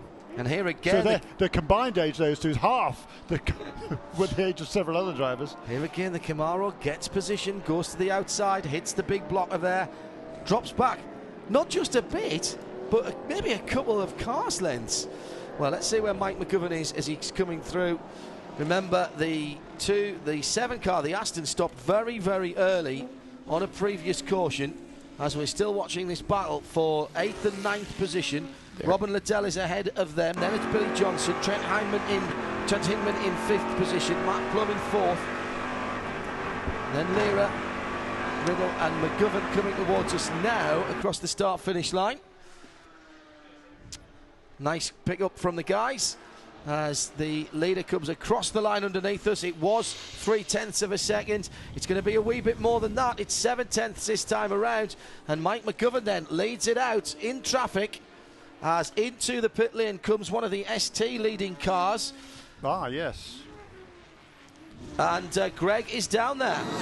Yeah, that beautiful number 56 in and getting out obviously very quickly. Justin Piscatell already. Eric Foss climbing behind the wheel. This is going to be a very busy pit lane. We've got the Strategic Wealth team ready to make a stop. We also have a couple of the RS1 machines are looking to make their stop. Here comes the number 17 in. That's the car that was started by Luis Rodriguez. Spencer Pompelli is going to be climbing behind the wheel. And coming in and splitting the whole thing is the TGM team. That is going to be Giovanni's getting out. David Murray getting on board. So we basically got 4 cars absolutely queued up down here. You can hear those guns going, as Joe was talking about. 5 lugs, so they're doing those high-speed on-offs with those lug nuts, trying to track them all, the lugs flying around on the ground. It ends up being kind of a tricky little place here when they accelerate out. And of course, you get limited with the number of people you can have over the wall, so it's a bit of a ballet. Already, Foss out in that Murillo Racing team. No wonder they execute so well, win that championship. They're now doing the left side tires on the Team TGM entry for David Murray, and the 17 almost done with the lefts. Stickers on board all of these cars. We're waiting for the 18, should be in a moment. See, it would have been sacrilege to talk over the end of that report as we got that squeal of tyres. The 07 is in second place. Max Riddle now behind the wheel of the Aston Martin. They threw the dice early in the second full course caution that we had. You've run around about 16 minutes of full course caution. First one was 10, the second one was a bit of a shorter one. And he's trying to chase down Mike McGovern in the number 2 Mustang 302, who goes through underneath us there now. Yeah, and inching away now from Max Riddle in second place is Mike McGovern, the vastly experienced Arizona driver, just gone through turn 1, and then a huge gap back from Max Riddle to the third place car, Michael Lira, the youngster, 17 years of age, from Port Orange, just down the road from here. Stock car racer primarily, raced in the ARCA series, but he's doing a great job here in the sports cars as well. The problem at the moment for Max Riddle is he's got battling Porsche Caymans all around him. Behind him, the 09 Aston is not in that fight. He's off the lead lap, but he might get a little help from that car. It's Ken Wilton at the wheel of that car now. Isn't Ken another sim race with you? Ken Wilton's been around sport a long time, Canadian. Did he do Porsches? Driven everything over the years. Yeah, I think I've seen him drive a Porsche. There goes Michael Lira in third place past the start-finish line, and then a little bit back now past the start-finish line. Now there goes Matt Plum, followed by Trent Hinman, and right on Trent Hinman's tail is Billy Johnson, and Johnson goes around the outside of him into turn 1. A great move there from the Mustang. Car number 15 gets around the outside of last year's champion Trent Hinman, going into turn 1 in that BMW. It can be done, and it's been done several times. Let's head down to Shea Adam in the pit. Shea? Paul Holton, you've just gotten out of the beautiful Honda sponsored by CTF Children's Tumor Foundation. Is that your first time ever doing a pit stop? I know you're very new to racing. Yeah, it effectively is. It's honestly a lot more nerve-wracking than anything. Anything I do driving the car, it's when they say time to pit in, it's okay, did I do everything right? Do I have all my belts loose, all this stuff? And it's honestly one of the scariest things in the world to not come in and not be ready for the pit stop, because you're out of that car in an instant as soon as you stop. Well, this is your first time to Daytona racing in this series. What has the race been like for you so far? Well, we're running with Chad Gilsing. We're the 2 fastest Hondas, and we're really just struggling to keep up with the Caymans on the straightaway. We're faster than them on the infield by a good bit, and they just motor by us on the straights, and we can't keep up with them. Even trying to draft with them, they've got probably 10 miles an hour on us on the straightaway. Are you going to run the full season? I am. I'm doing the full season of Conti with Cubs 360. And we'll have the new Audi S3s out at Sebring, which we're really looking forward to, because that should be a stout car. Well, great job in your first stint. Thank you. And further up pit lane, Greg Kramer has another one of the leading Caymans from ST alongside him. Indeed, the RS1 machine, the number 18. So a great opening run, of course, by John Miller. Now Adam Isman getting on board again. Already almost have those right side tires done. A little bit of a hang up on the right rear. Now they've got that one done. It's down. The wheelman comes running around. Jack underneath the left side. Already the lugs coming off both the front and the rear. They're a little bit behind on the rear at this point because of that hang up on the right rear. And again, it's crucial as to when they get out. Also, the number 5 CJ Wilson Mazda just completed a stop as well. Revving the engine here on the 18, anticipating it's down. It is away. Great stop. And watching where it came out in that pack, looks like they did okay on that stop. And I'll tell you, necessity being the mother of invention, the Team TJM team, they put a magnet with 2 inline skate wheels, a magnet that was about a foot long. They just literally do a brushing of the pit stall, picks up all of those lugs. Very nice stuff. Very nice stuff. There's a real skill to doing a 5-stud, 5 lug nut wheel. I tried it in the ASCAR days at Rockingham back in the UK, and it's something that you have to practice and practice to get the muscle memory. We've got just over an hour and 10 minutes to go. We're going to have a wee change up here in the booth. Jim Roller will be stepping out in a few moments' time, but this has been a cracking race so far, Jim, hasn't it? It's been fantastic. My mother always told me to share as much as I'd like to just stay for the whole thing. Johnny Palmer's going to come in and take you to the finish, John. Thank you very much, Jim Roller, who'll be a part of our team for the rest of the season. Let's head back down to the pit lane while we make our pit change and crew change up here. Greg Kramer could get down to that RS1 team and speak to John Miller, who had such a great opening run in that Cayman. Wow, was that a fun battle watching you guys out there back and forth, John. In another series, I kind of gave you the moniker Mr. Excitement. Boy, did you live up to that today. Great stuff. Thank you. Yeah, listen, all thanks to the team, to Justin and Brian and all the guys at the RS1 shop.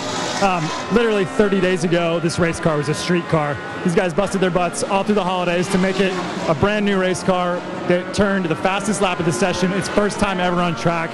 Perfection, flawless all weekend. It's all credit to the team. And obviously, this track, this car just seemed to work incredibly well together. I mean, there was a bunch of you guys in Caymans up there. What a great battle. Yeah, I mean, we jokingly are calling it the Cayman Cup in ST this year, but, the formula works. The cars are solid, reliable, and they perform really well out of the box. These guys at RS1 really know how to put a good car together, and they draft well together, and Daytona's a good track for the slippery cars. Yeah, Justin Piscatell and I had a lot of fun dicing it up out there, drafting. It was almost like NASCAR, like Talladega Nights, switching back and forth like a restrictor plate race or something. It was a lot of fun. Okay, Ricky. Well done, obviously. By the way, both of the sailing cars, the 42 just completed a stop, the 43 in now. And also, Greg, thank you. And also, Mike McGovern has brought what was the leading car, the number 2 Mustang, down pit lane. That puts Max Riddle in the Aston Martin back in the lead. Remember, off kilter as far as the pit stops are concerned, and that could still play out for him, Jeremy. Well, yeah, I mean, the first 2 or 3 there, Max. The 07 car, the number 2 and the number 46, all 3 of them came in during that very first caution period. Therefore, their first pit stop was shorter than everybody else who came in much later on. That's why those 3 cars were at the head of the field for much of the middle portion of the race. But now the number 2 car is back in for full service. We've also already seen Trent Hinman onto pit lane. He will have to make one more stop before the end of the race, however. Johnny Palmer has joined us. This is bonkers stuff, isn't it? It's awesome. You do like a bit of close racing with your short oval background, and this is living up to it, isn't it? And Andy Lally is in problems, is he? Yeah, coming out of the second horseshoe, I noticed he's got some problem with the car, which means it's ailing. Yeah, he was in the pits a little while ago. I think it was an unscheduled stop. And it's the 08 Porsche we're talking about, the red machine, and Rebel Rock Racing staying out on the circuit at the moment. You want to get down off slowly.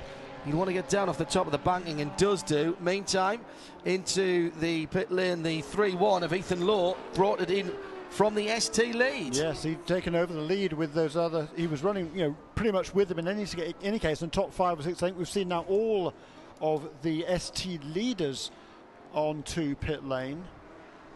So we'll have to wait and see now. Kevin Bowman, number 92 Honda of American Racing Team Civic. He was one of the later cars to pit, I believe, as well.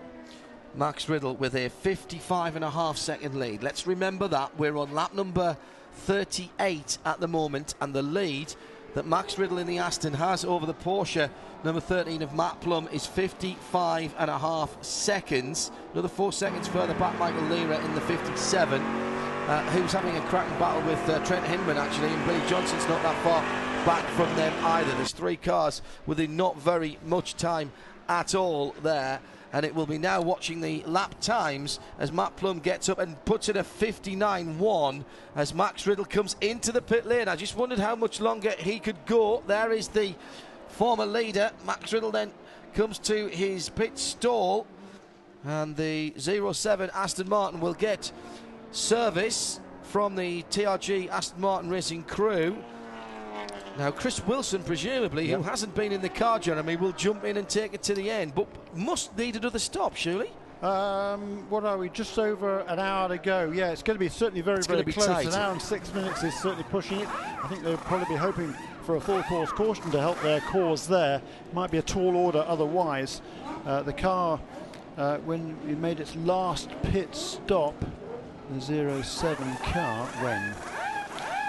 Once you look through that, I can tell you that Matt Plum has retaken the lead. The Rum Bum Racing Porsche comes by pit road. Of course, the 07 Aston still being surfaced, and 08 missing at least one or two wheel nuts, it looks like. So whether it's had side-to-side contact with another vehicle which has shredded some of those nuts, I'm not sure, but the 08 of Andy Lally has to go behind the wall and back in towards the paddock. Yeah, that looked pretty terminal on that car. That's a shame, for that's one of the Rebel Rock cars, the GS.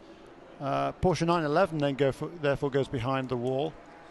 That's the car that Andy Lally is sharing with Cameron Lawrence, the two-time Trans Am TA2 champion, young man from Windermere, Florida. He's a busy boy this weekend, also doing the Rolex Series as well, as of course is Andy. That's double duty of the very harshest nature. Daytona International Speedway, Friday afternoon action from the Continental Tire SportsCar Challenge. It's the BMW Performance 200 live on IMSA Radio, at IMSA Radio on Twitter. Keep the messages coming in. Let's head back to the pits and Greg Kramer, who has Andy Lally. Well, actually, I don't have Andy, but I just have an update. He is in trouble out there, you noticed, and apparently what happened is some wheel studs, some of those studs that those lugs lock onto, apparently they broke, they're guesstimating 2 to 3 studs, so he's got a serious problem on that wheel, and he's just trying to limp it around, and the problem is if they can't get that fixed, obviously, that's going to take them behind the wall. So their day for a competitive finish is done. It's a shame. This was a team that, with Lally and the young Cam Lawrence, they really figured this was going to be a serious player this year. I thought, because we'd seen him struggling such a long time ago, Greg, I thought he'd actually made it back to the pit and gone behind the wall. That's just told you how much time he has lost. In the ST category, Eric Foss has now cycled through to the lead in the 56 car, and Eric having taken that one over from Justin Piscatel. So the Murillo Racing, the bright orange Cayman, is back in the lead, down in 18th position as everyone else has made their pit stops and dragged back through. We're Nonamaker now behind the wheel of the 42, and the Team Silent car is the one that's made the ground up there. Jeff Siegel did a great last couple of laps whilst everyone else was pitting, and now has leapfrogged up into second place. Remember, he was that 4th position that was so tantalisingly close to the guys ahead of him. Mark Miller now behind the wheel of the number 3 in 3rd position for CJ Wilson Racing, and that is one of the MX-5s who's up there in 3rd position. Meanwhile, at the head of the field, it's Matt Plum and the Rum Bum car. That Porsche very quick on the banking, Johnny, and Matt Plum back in the lead as we had that pit stop for the Aston Martin. Trent Hindman just 6 seconds or so behind. Yeah, that's right. So the 07 Aston's actually slotted into something like 11th position now, with Chris Wilson at the wheel of the Vantage GT4. So Trent Hindman, as you say, in 2nd position in the M3. Billy Johnson is 3rd, Robin Liddell 4th, and in 5th position Jade Buford, still having that awesome battle with Aschenbach in the Chevy Camaro. So it's Mustang against Camaro, nose to tail almost constantly. Brilliant battle going on down. There's a gap of about 10 seconds back to Mike McGovern in that Jim Click Racing car number 2, another of the Mustangs, and then 2 of the Nissans. BJ Zacharias in car number 14, and his teammate Brian Heitkotter in number 41, the 2 Doran Racing Nissans. Kevin Doran, the team principal there, and he is just thrilled with this program he's put together with Nissan. Nissan's really getting behind him now. They've got some very talented young drivers there. This is not a track that really suits the Nissan. If you watch very closely, you can see that the Nissan doesn't have the straight line speed as most of the other V8 contenders, but the little V6 is really quick through the twiddly bits, and he might be a couple of seconds behind when he comes past start-finish line, but by the time they get to turn 6, the Nissan has closed that gap right up again. It's really interesting kind of horses for courses deal, if you like. Coming down to the last 60 minutes, the gap has eased out to 6 seconds Plum to Hinman in second. Billy Johnson's only another couple of seconds, behind in that 15 Mustang. Robin Liddell trying to make time, and indeed he was the fastest man in the top 4 last time around, a 58.4 for the number 6 Stevenson Camaro. And Robin 8 seconds off the lead. He's about a second away from Johnson. He is closing down on that leading trio. We saw 10-15 minutes ago, we saw Billy Johnson make a move on Trent Hinman, didn't we, down into turn 1 around the outside, but Hinman has got back past again. Last year's champion, he's pulled out, as you said, almost a couple of seconds in driving that BMW ahead of Billy Johnson's Ford Mustang, and then, not far back as well, also that number 6 Camaro of Robin Liddell. Billy Johnson dealing with traffic as he heads off the stock car turn number 2 into the heavy braking area of the bus stop. You can really nail the curb on the inside, but you've got to be straight to do it. If you're at an angle, it completely unsettles the car, and then you're battling the back end of the car, trying to overtake the front. There's Mark Miller in the bright red CJ Wilson Motorsport Mazda MX-5. That car seems to be slow for a moment, as that car for a wee while was up in the sharp end of the ST field. And was that just a little stutter from that car? There goes the number 78 car. He's running in the 17th place, Bob McCaley. Just going to turn 1 now. He's the first of the cars 1 lap down behind the Rum Bum Racing Porsche. But happy birthday to Bob McCaley, Jim McCaley and son, the president of the Long Beach Grand Prix Association. And Jim's done a bit of racing himself. He's racing. Jim's racing in the Tudor race tomorrow in the 24. Yeah, thought he might be. Ryan Provilos is one of a number of people who has spotted on the streaming video a fantastic jester's hat on one of the corner workers, the marshals at turn 6. Watching on the streaming video live on IMSA radio. This is the BMW 200s this afternoon. Good to have your company. Stay with us, please. The BMW Performance 200 still has exactly an hour to go. And let's head down into the pit lane and to Greg Kramer, who has Ashley Freiberg with him. Well, I do, and I'll tell you what a great strategy once again this Fall Line team is playing, sitting second right now. Great run in qualifying by you and a great opening stint. But you guys are off sequence to some of the other guys. What's the story now to the end of the race? It's really tough to say. We'll have to see how the race plays out. But, yeah, we have a strategy going, and, I guess it all depends on what kind of cautions we have coming forward. But Trent's doing an awesome job. The car is amazing. You just got a caution. They just threw the caution right now. Don't know why yet. All right. Well, I guess we'll see how this plays out. But, yeah, the car is awesome. Trent's doing really well. So we just got to stay patient and be up front at the end. I tell you, when I talked to Ashley on the pre-grid, we talked about the win last year, and she said, I just never expected it. It was awesome. You guys are second now. This smile is huge on this young lady. Well done. Thank you. All right. The great news is that she's on board for the full season now due to some sponsorship help from the IHC Rewards Group on that car. Awesome to hear. Yeah, those two, Ashley Freiberg and Trent Hinman, raced together in the Skip Barber Racing School only 3 or 4 years ago, and they've kind of gone their separate paths, but isn't the coincidence now find themselves back together again in the same car. It's the Nissan, the 29 of Brett Sandberg, that has brought out this full course caution. This is our third, with just on 58 minutes still to go. Goodly crowd sitting out there in the bleachers on the infield. You can get very close to the action on the infield circuit here, and thanks for all of you to turn out. There's not many RV places still to be taken up on the infield, and even on the Turn 1 Plaza outside of the circuit, that's getting pretty busy as well. I don't think this is going to take long to clean this up. The question is, Jeremy, who will take the pit stop, and can they go to the end? If you can go to the end, you've almost got to take the pit stop now if you're in one of the top GS cars. No, I think we'll see just about everybody onto pit lane now, and just about everybody will be able to make it to the end from here. We're going to be about another 10 minutes under caution, so they've got less than an hour to go. That should be just about okay for these teams, and for some of them it's particularly good timing.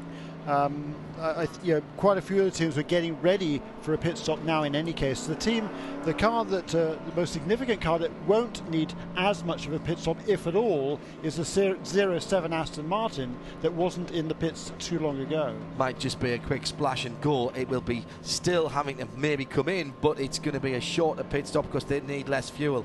That is the advantage of being off kilter with everyone else. I'm just noticing Johnny doing exactly the same as me, just glancing skyward, us both being Northern England lads, thinking that looks like a bit of rain up there to me. It's difficult because I can't smell the air. Normally you can smell a bit of rain in the air, but that looks a bit threatening, Johnny. I'm just thinking back to Greg Kramer's forecast he showed me at the start of today, and he said there is a chance of a shower at about 3 o'clock, and we're at 17 minutes past 3 now, so depending on how accurate that forecast is, will we be in for a little bit of precipitation?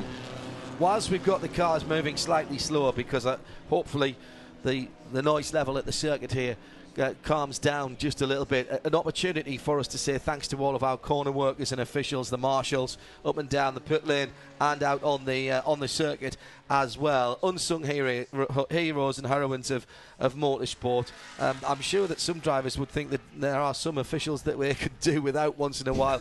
You guys who are flagging and doing all the hard work out there certainly aren't numbered among those, so thank you very much indeed for giving of your time.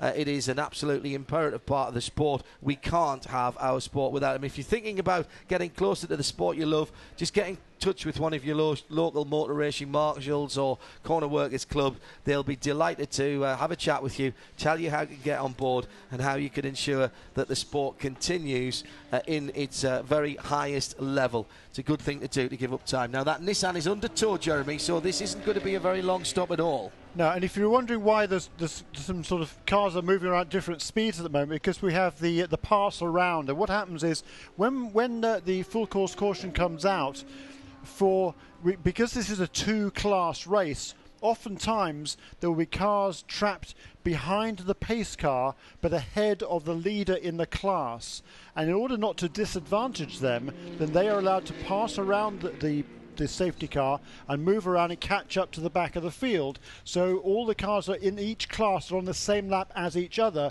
will therefore be able to place themselves when before we get ready for the pit stops. So on the first lap around, the GS cars will be the pits will be open, and the GS cars only will be allowed to pit. That is what is happening right now, John. And the leader is coming in, the distinctive left-right flip-flop of the LEDs on the front of the 991 of Rum Bum Racing comes into its pit stall.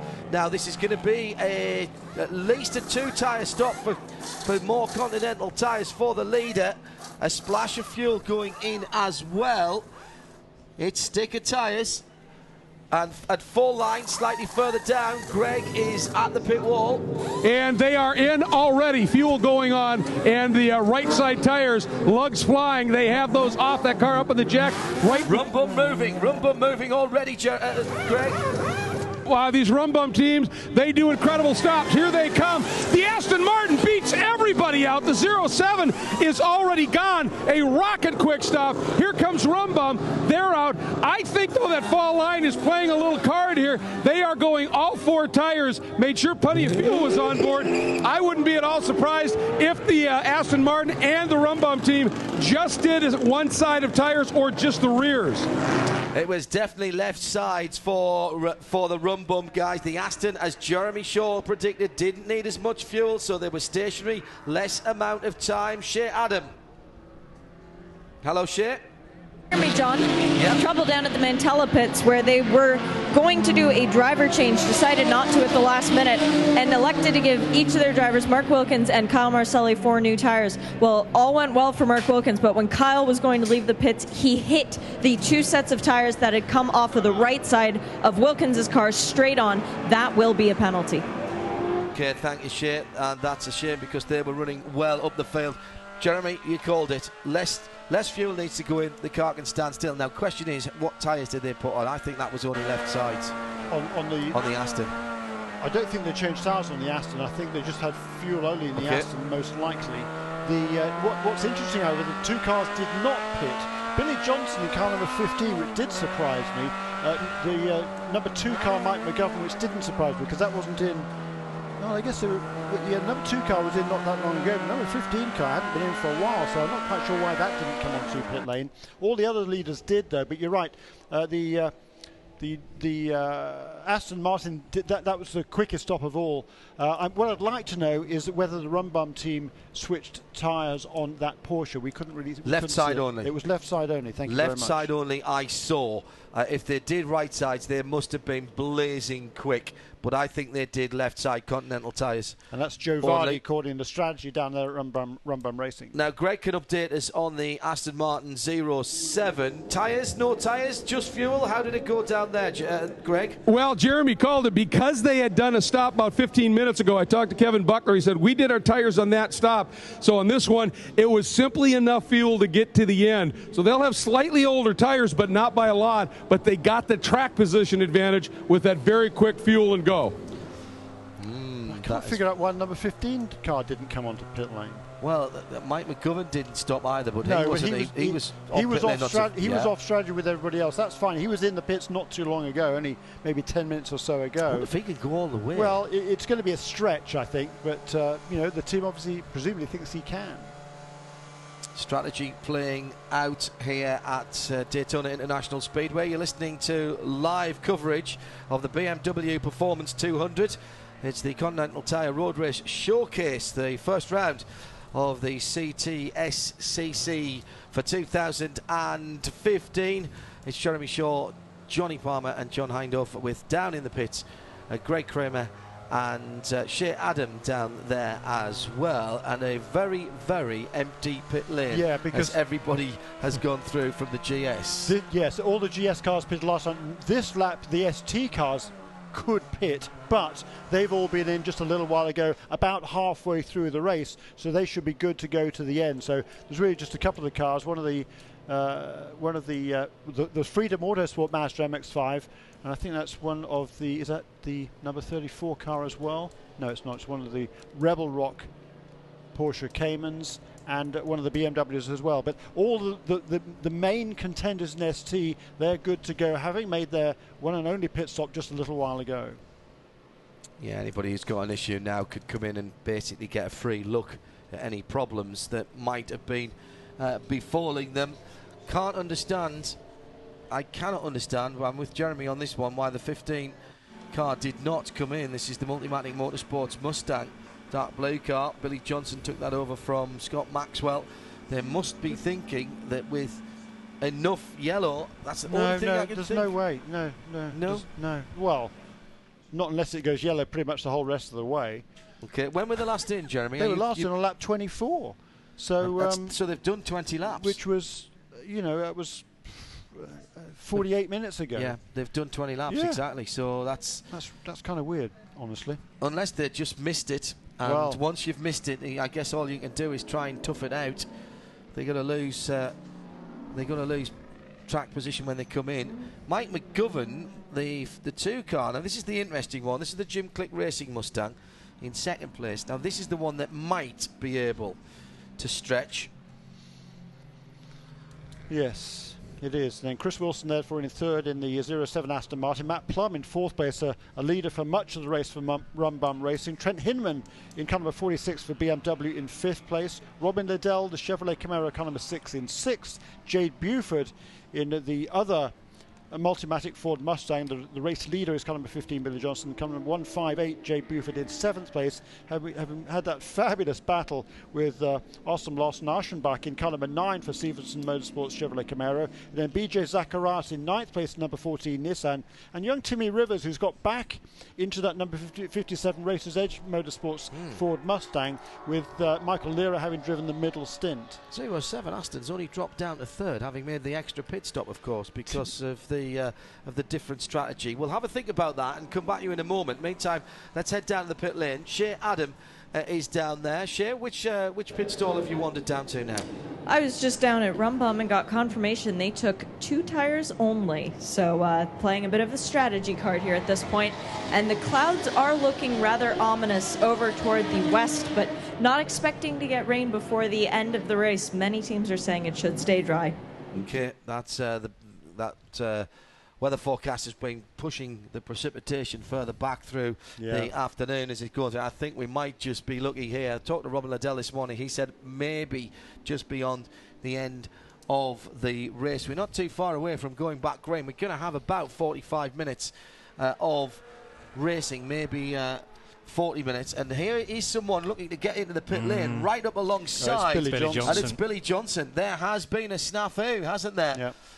And that, Johnny, is going to kill him because he's going to drop with the whole field behind him. He's going to drop not only positions in GS, but also he's going to have the whole field to get by. Yeah. The thing about that, sorry, it's okay. Johnny, No. The thing about the Mustang gets, we saw the Mustangs in the early part of the race. They were the first cars on pit lane.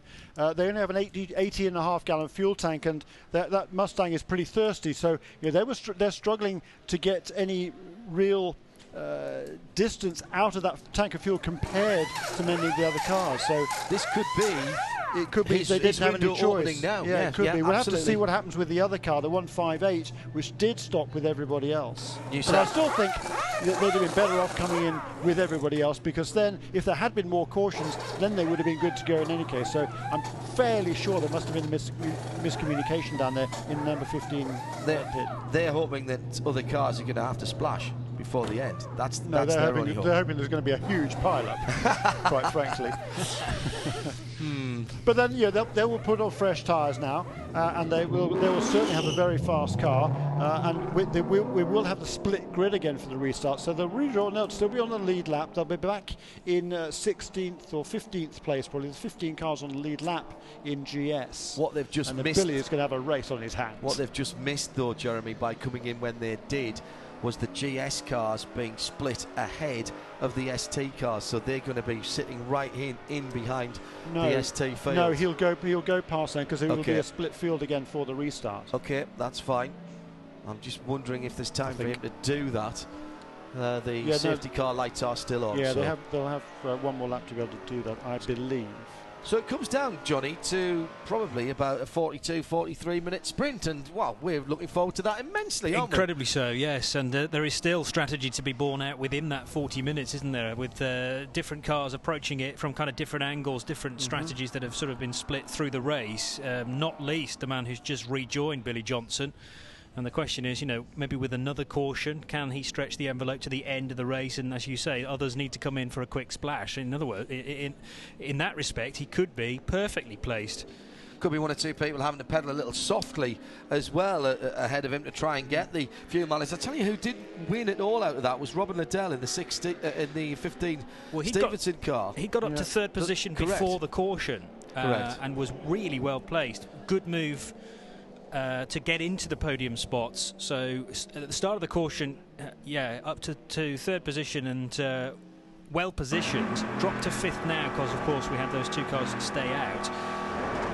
But again, that one could be one to watch. I think it might be wrong here, really, making that late stop. I'm not so sure that Billy Johnson can leapfrog past the ST cars. We've been speculating, because that's what we do best, about why the 15 Multimatic Mustang didn't come in with everyone else. Greg Kramer has gone down to the team to find out exactly what the story is. Greg? Yeah, and it's an unfortunate one. When I had talked to Scott Maxwell earlier during the broadcast on air, he had talked about they just seemed to be a little bit down on power. They couldn't even advantage anything in the draft, and they were kind of sitting ducks there. They were still good in the infield. He said that it seemed to be getting a little bit worse. He said Billy Johnson apparently recycled the ECU on the car, shut it off, recycled it, and what it did, it shut the radio down, and it never came back up, and he missed the pit open shout from the crew. Simple as that. So the problem now is, as you pointed out, Jeremy, they're at the back, have to come up through this field as we go back to green, and still suffering from a down on power motor. And Matt Plum and Chris Wilson having a wee bit of a battle there. Plum right up the rear end. Oh, it was a touch. There was a touch with the Camaro in front of him. In fact, that's not Chris Wilson. That's one of the lap cars with tape on it. But Matt Plum having to try and pick his way through. It's McGovern, Wilson as they go through. And they are very, very tight indeed into the International Horseshoe. The ST battle continues with Wayne Nonamaker leading out from Eric Foss and James Clay. Spencer Pumpelly there going right round the outside. Tremendous manoeuvre, and there's some positions being made up there as well. And we've perfectly set now as the BMW M4, excuse me, pace car comes back into the pit lane, out of the way of the action on the circuit. McGovern, Wilson, they're all there at the front. Robin Liddell looking racing as well as he's fighting his way through. He's going to have to defend there. Liddell, right, hung out to drive on the outside, hung out to dry on the outside, but trying to get the power on that Camaro, and does so. And he's got his teammate right in behind him again. Those two Stevenson Camaros. And meantime, in the ST category, it's Foss and Clay and everyone else in third. Yeah, and Billy Johnson trying to find his way through because he made that pit stop right at the end of the pit window. He wasn't able to get past all the ST cars, so he's got to work his way all the way past them and then catch up to the rest of the GS field. So yeah, a big miscue there for Multimatic Motorsports. Whoa, there's the Aston Martin straight lining. Oh, yikes. Is that Carl Marcelli as well? I think there might be a little bit of something down there. There was a few people missing their brake. Oh, well, they're just perhaps not getting their Continental tyres up to temps and pressures after that stop. However, there are going to be people now who are back timing this because we are down to under 41 minutes of this race to go, and I'm hearing from the Twitters out there, and it is raining on the front straight. Thank you for Meowers understeer. And also, I think, Greg, are you feeling those in the pit lane now as well? I am indeed. The wind picked up noticeably for just a little bit. Then things get darkened up a lot more, and now we are feeling some drops. And on the pre-grid, when I was doing the pre-race for the track, I talked to Hugh Plum, and he said, we're praying for rain. This Porsche loves it, all that weight right on those drive wheels. Hello to Jeff Mosing, who is on baby standby. He says, go Scrappy. He's tweeted at IMSA Radio. And to Chris in the UK, watching his first Continental Tires race, says, are you all covering the whole season on IMSA Radio and streaming video? Yes, we are. We will be running right throughout this season. And if it's going to be anything like this, we're in for an absolutely cracking season, as the 17 of Spencer Pumpelly has again making a manoeuvre there. Spencer just proving that he has lost none of his speed down through the years. Johnny Palmer and Jeremy Shaw with me in the booth, and this is just hotting up nicely, Jeremy, and Johnny, we're just throwing in, just add water.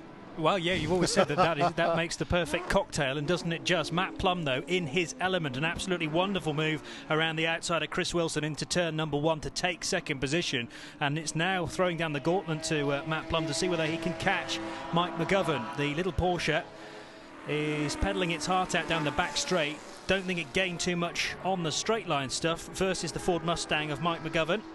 But through the twisty stuff, the infield section, that rum-bum Porsche really does enjoy itself. And it was the 09 Aston which couldn't get stopped. Ken Wilden into the bus stop. Cool. There was contact. There was a straight-lining Mustang as well, Camaro, I beg your pardon. And a weird angle for Ken Wilden to be heading into the bus stop there. And he clipped the Gulf-coloured Camaro on the back right quarter there. And has done some damage. Side by side now with the Aston and the Camaro, and Liddell goes around the outside. Oh. No, he doesn't. Yes, he does. He goes through and drops in behind the Porsche of Matt Plum, and that is Robin Liddell making his play for the front of the field. Has to just defend slightly as he takes the inside line heading into the International Horseshoe.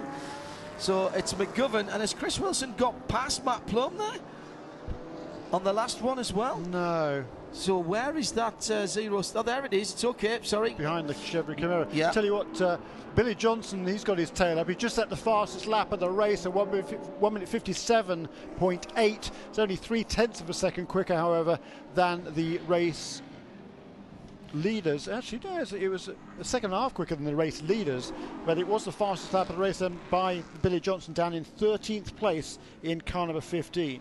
So they head out onto the Super Speedway again. Let's have a quick update from the pit lane. Here's Greg Kramer. Had a chat a bit earlier with Lawson Aschenbach, who of course now behind the wheel of the number 9 car, and he gave me some insight as to why Robin Liddell may have just been able to make that pass. He said even though we're the heaviest car out there, he said this thing is absolutely superb on the brakes. He said we can go in deep, they just work. Even all this weight, they work, they slow it down, and that may be why that beautiful pass was able to be made by Robin Liddell, who now seems to be closing in on Matt Plum. Yeah, he is definitely quicker. 57.9, the best lap for Robin Liddell in that car, was turned last time around at the end of lap number 48. We're getting down towards the last 35, 36 minutes or so, and this is going to be very interesting indeed. I remember a race, I think it was last season or the season before, Jeremy, when Robin Liddell was chasing Ferraris down on in a Stevenson Camaro that was low on tyre grip, and he muscled that car at the finish and pretty much carried it on his back, but did get the finish. He, with a sniff of something possibly better than a podium finish, will be pushing very hard indeed. Lawson Ashenbach, ran the outside of the Aston, very nearly made it stick, not quite side-by-side action though. Great battle for the lead. I mean, they closed right in there on Mike McGovern. McGovern may even put the power down quite nicely, come out of turn one, edges out just a little bit, but this battle joined at the front of the field. There's three cars, the Mustang, the Porsche in second place, the Camaro in third place, pretty much nose to tail going down to the second of the Horseshoe Bends. 2:13.6, the top three that Jeremy's mentioned, then the Aston Martin 07, then Lawson Ashenbach in the 9, then the 46 of Trent Hinman. BJ Zacharias in the 14 car is 7th. He's only 2.5 seconds back, not even that. Then there's a bit of a gap, a couple of seconds only, to Jade Buford in the second of the Multimatic Mustangs, the 158. But it's all on at the front of the field at the moment. The top three almost as one as they head back onto the banking again. And Mike McGovern pulls out maybe a couple of cars' lengths to Matt Plum. Can Robin Liddell get in the draft? The hole in the air. It's a small hole in the air that the Porsche makes, and he's not gaining as he comes round the faster parts of the circuit. Now dropping down to get the brakes on, and Plum's got the windscreen wipers on. The windshield is beginning to pick up a little bit of rain. The question is, will it be enough to have to change your driving style? Sometimes you get what we call virtual rain. It is raining, you can see it on the screen, and you think you need to change it, but the heat of the slick tyres is enough to clear through it, Jeremy, and sometimes you can be a little bit too conservative. Yeah, absolutely right. You know, it's fine for the drivers right now. If it intensifies anymore, it's certainly going to become potentially going to become a problem. Right now, it's okay. But in ST, let's just say that Eric Foss has retaken the lead in ST, but Spencer Pompelli has just set the fastest lap of the race in ST. So it's number 56 that leads, number 17 in second place. Going to try and get down the pits in a moment with Shea, but it's Robin Liddell at the moment who's right up the tailpipes of the Porsche of Matt Plum ahead, heading into the International Horseshoe, the right-hand hairpin, and behind Lawson Ashenbach is through and into fourth position, having overtaken Chris Wilson. Right, we'll keep an eye on that. Let's see if we can have a quick word with Matt Bell and Shea Adams. Shea? Matt Lawson's just gone into fourth position. What has he been radioing back about the car? You know, it's a bunch of different things, but for the most part, the car seems to be doing pretty well. We're fighting, you know, a handful of issues. This isn't our track. This is obviously a track that values high speed, and our car's the biggest car in the field.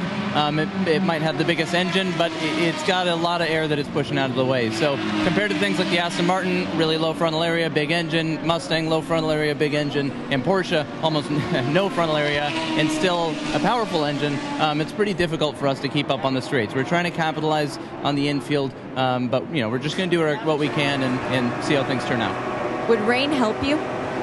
I actually think it might. You know, the Porsches are pretty good in the rain, and I don't think the Subaru's up close enough to do too much. I think we're one of the better cars in the rain, so absolutely. I think if the rain came in, we're in obviously a pretty good position now, but it might actually help us out against the Mustang. Well, for not being your track, you're running in third and fourth, which is pretty darn good. What is the strategy from here on out with just over 30 minutes to go? It's just push. You know, I don't know where we are in fuel and everything like that, but I think for the most part, it's pretty straightforward. Try to improve your position or hold the one you've got. You know, both Robin and Lawson are professionals. They're great drivers, and they'll do their best to maybe both of them get up on the podium. Thanks. Shea Adam down in the pit lane. I just wonder whether the two Stevenson cars can possibly work together. We'll leave Shea down at Stevenson, and Greg can wander down to Rumbum, because we seem to think that they are the two teams that might be in with a shout at the end.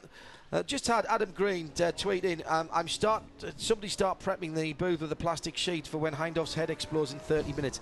If we had been live and showing you the pictures a few moments ago, it would have been necessary there. We had 3 of the ST cars across the track are all trying to hit the same braking point and turn into turn one. Marvellous stuff. No harm, no foul. They all continue. At the head of the field, Mike McGovern, Jeremy, is now under extreme pressure from Matt Plum, Robin Liddell and Lawson Aschenbach. He is indeed, but what a job he's doing there, Mike McGovern. He's 52 years old. He's been around the sport a long, long time. One of the, I believe, one of the longest serving instructors at Bob Durant Racing School, I believe, certainly from the Arizona area. But he's doing a fabulous job. He was fast here at the Raw test a couple of weeks ago, and he's showing why right now. He's taken over from Jim Click early in this race, and what a job both of those two gentlemen have done. And he's hanging on there. You can see, watching out of the corners, that Mustang really puts the power down, leaps off the corners ahead of the Porsche, and then the Porsche comes back at him later on in the straightaways. But there are those two Chevrolet Camaros from Stevenson Motorsports lurking there in third and fourth place. I fancy that Robin Liddell thinks he can do better than third, Johnny, don't you?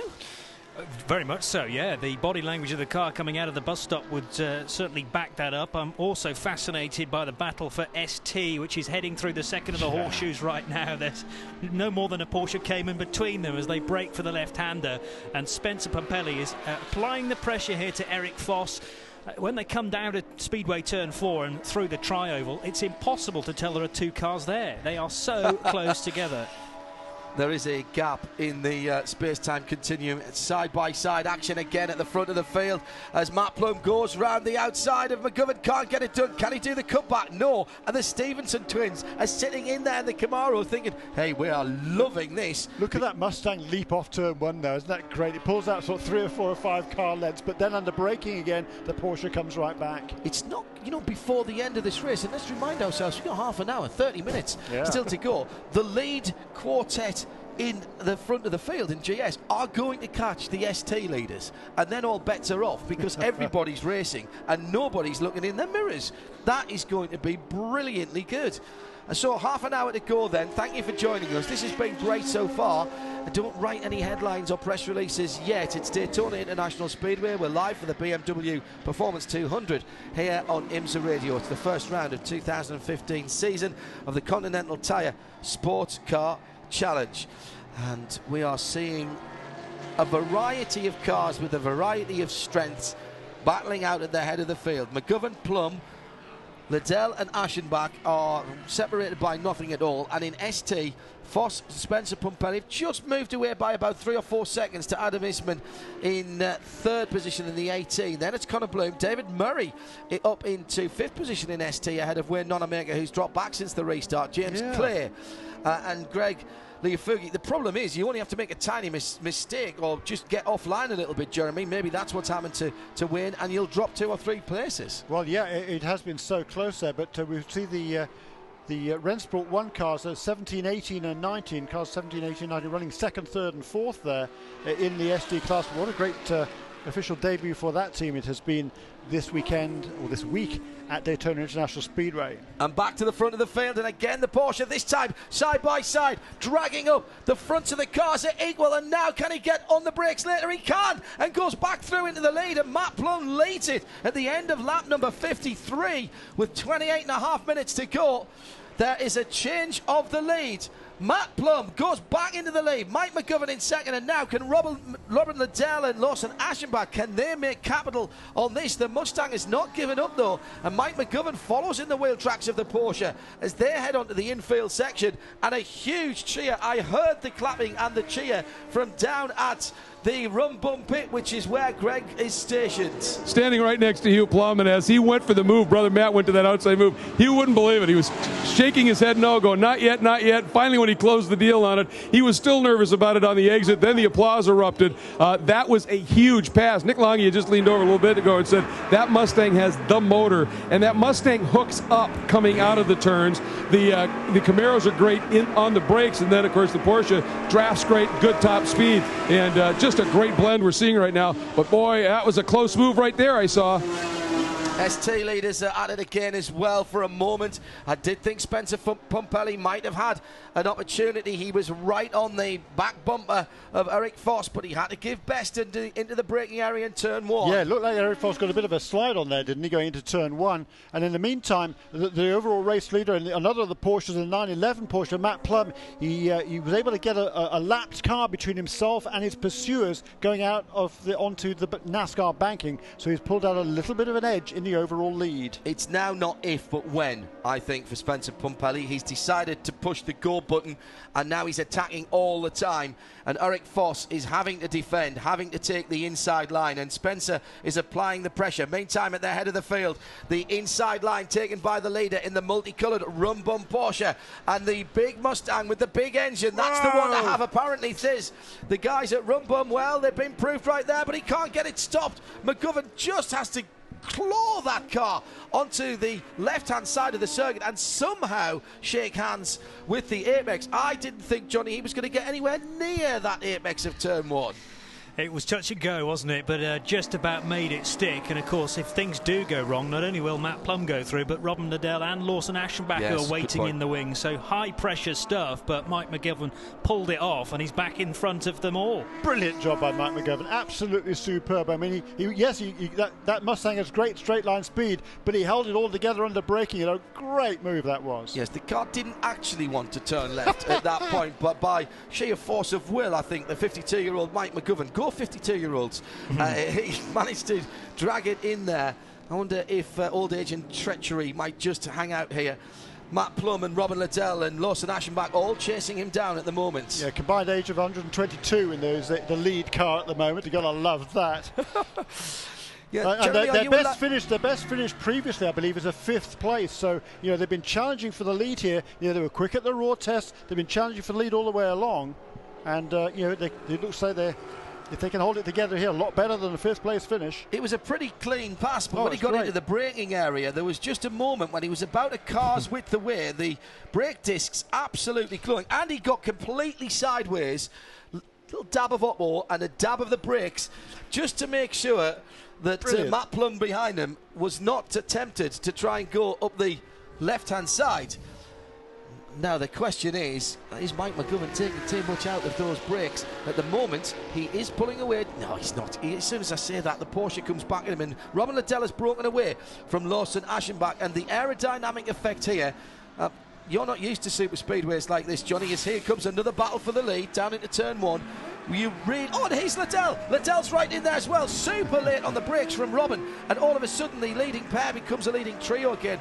But this drafting that we're seeing here, we don't get to see so much of this back in Europe because the speeds aren't as high. No, that's right. And, it demonstrates aerodynamics to a T, doesn't it, to be able to get in the slipstream of a car. And then you just get sucked along so much quicker, and the advantage is with the pursuer. And we've seen that a number of times just within this battle. On board with Robin Liddell now heading towards the second of the horseshoes, and it's the battle of the late breakers. There's some moisture down there as well. I think we've got away with the shower. Yeah, it doesn't seem to be. We could see just a little bit of rain outside the window a little while ago. It seems to be not there at the moment. The lead, the combined gaps in the two battles for the lead as Robin Liddell tries to go around the inside, coming back onto the speedway there, got alongside, got the nose of the Stevenson Camaro about to the right-hand side door of Matt Plum's car, but no further. Now, the combined lead is less than half a second between first and second in the two categories here, and it doesn't look like it's going to change anytime soon as Spencer Pumpelly once again drags up to the bright orange rear bumper of Eric Foss's Cayman as they come round and into turn 1. The brake lights go on. Third position, by the way, Adam Isman is just about holding his own at the moment. He's not closing in on these guys, even though that they are slightly slower than their optimum, as the leaders now are together again, and the Porsche this time has position, has to go up high early on, will have to dip back into the hole in the air being made by the lead Mustang of McGovern, and McGovern just sticking to that inside yellow line. That's absolutely the right thing to do. Robin Liddell hoping perhaps that there will be an issue for the guys ahead of them, and Matt Plum and Mike McGovern with Robin Liddell making just great entertainment as Aschenbach is back in 4th position at the moment. If you're watching the stream, you can see that we have got Robin Liddell's onboard camera there as we're going through traffic. That is Mike McGovern right ahead of him, and once again Matt Plum there using a slower car to make out just a little bit of an advantage over the Mustang and the Camaro, battling for 2nd and 3rd. Yeah, just nipped by there as the TV guys on their show were coming back to start a segment.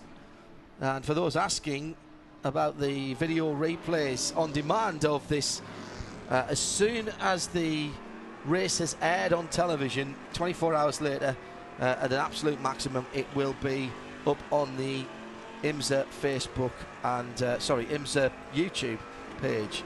So it's the last 21.5 minutes from Daytona. It's the BMW Performance 200.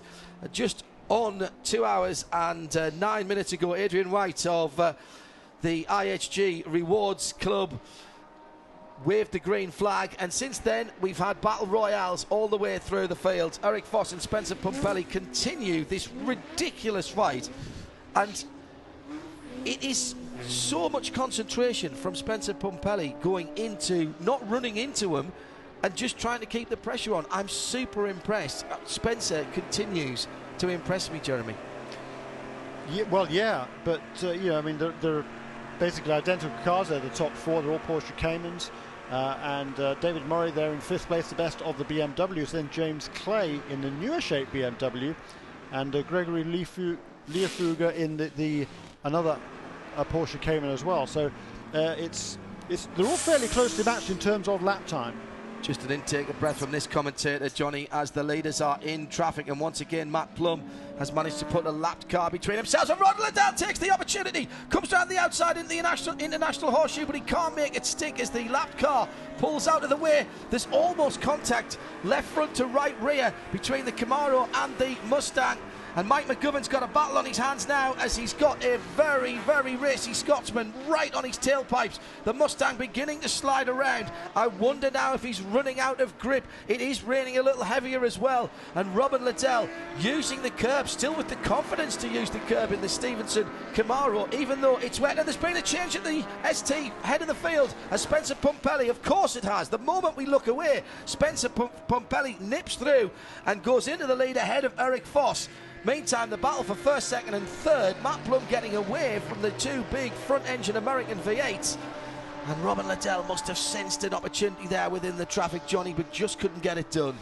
No, it was sneaking up on the outside into the first of the horseshoes, first of the right-handed horseshoes, but because of the amount of traffic and the relatively narrow circuit there, just couldn't squeeze through, and then pushed Mike McGovern virtually all the way down to the 2nd horseshoe. And McGovern is struggling on those tyres, whether it's just the rubber getting ever more old or it's because the rain is coming down a little heavier, difficult to tell. Again, nose to tail between the ST leaders, this time the other way around, as we've mentioned, Spencer Pumpelly and Eric Foss, but all of a sudden the hunter becomes the hunted, and the pressure is on Pumpelly now not to make a mistake. And Adam Isman there in 3rd place, and Connor Bloom in car number 19 is the quickest of that quartet. Round the outside, side by side, and again, that was the lead change. Pumpelly seeing it again just from a lap ago. Spencer Pumpelly got that done, and coming down into the braking area for, it looked to me, for the bus stop, and has managed to pull out a couple of 3 Cayman's lengths, and that's as much of a lead as we've seen in the last 2 hours, 11 minutes and 29 seconds, Jeremy. I agree with you there, and Spencer Pumpelly there using his experience, biding his time, waiting for his moment, and now can he seize that advantage and drive home that advantage and edge away a little bit from last year's champion Eric Foss? We will see, but certainly as they go back onto the banking now, there's only a Cayman's length or 2 between those 2 cars at the head of the ST field.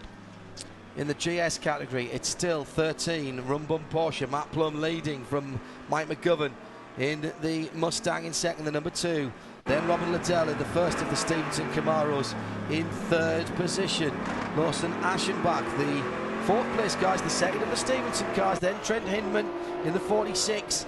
And slow traffic now for Mike McGovern, as he is stuck in behind a gaggle of the ST cars, and that might just slow his entrance onto the banking. Now, is this an opportunity? He dives to the inside first of all to try and get a bit of a draft. That Nissan is quick ahead of him. That's the 41 car that he's trying to get a draft from.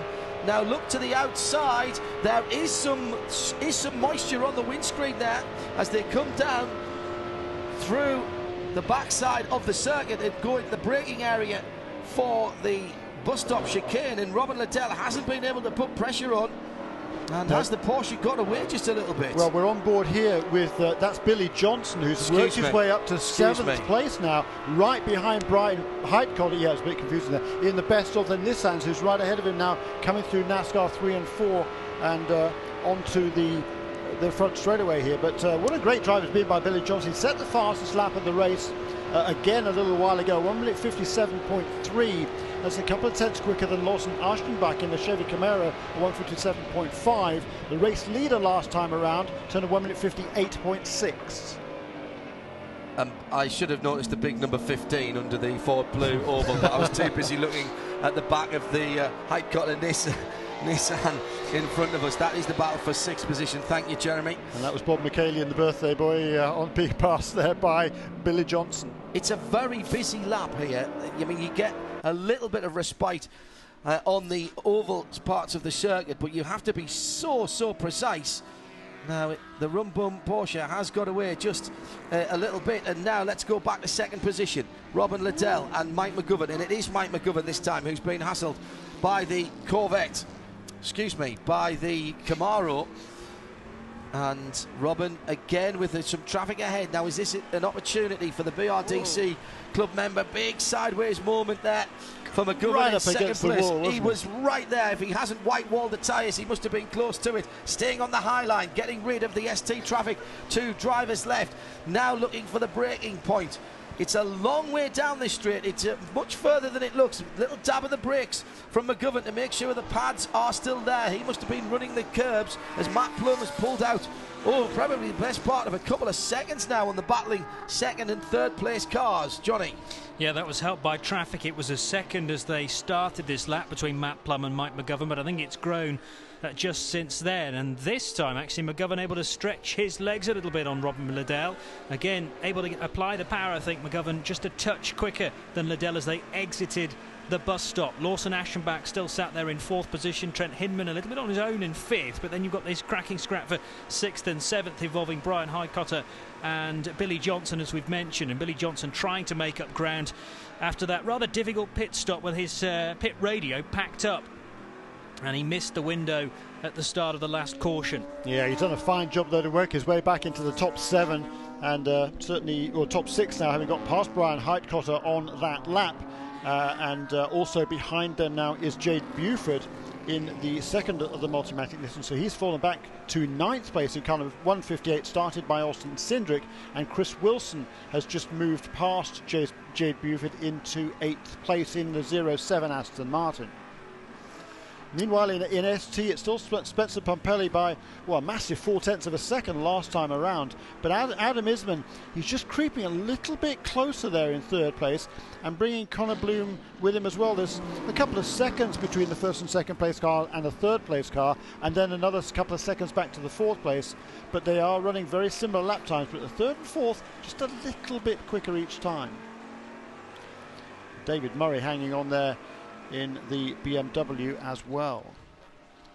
Now, with Matt Plum edging away, I think Stevenson Motorsport may have to face up to the fact that they're not going to win this race, but they would like to get 2 cars on the podium, I'm sure, and they're hunting down Mike McGovern with every corner, hard onto the brakes, then up to the bus stop, and almost squirming from left to right there, Mike McGovern's car, as he applies the brakes and brakes as late as possible, much as he did at turn number 1 a few laps ago. And I wonder if that is going to be the Achilles heel for the Mustang. He's using those brakes awfully hard, and he's still got 13 minutes, let's remind ourselves, to hold off Lawson Aschenbach has closed in on his teammate Robin Liddell, and it may be again that they can use a bit of a double team.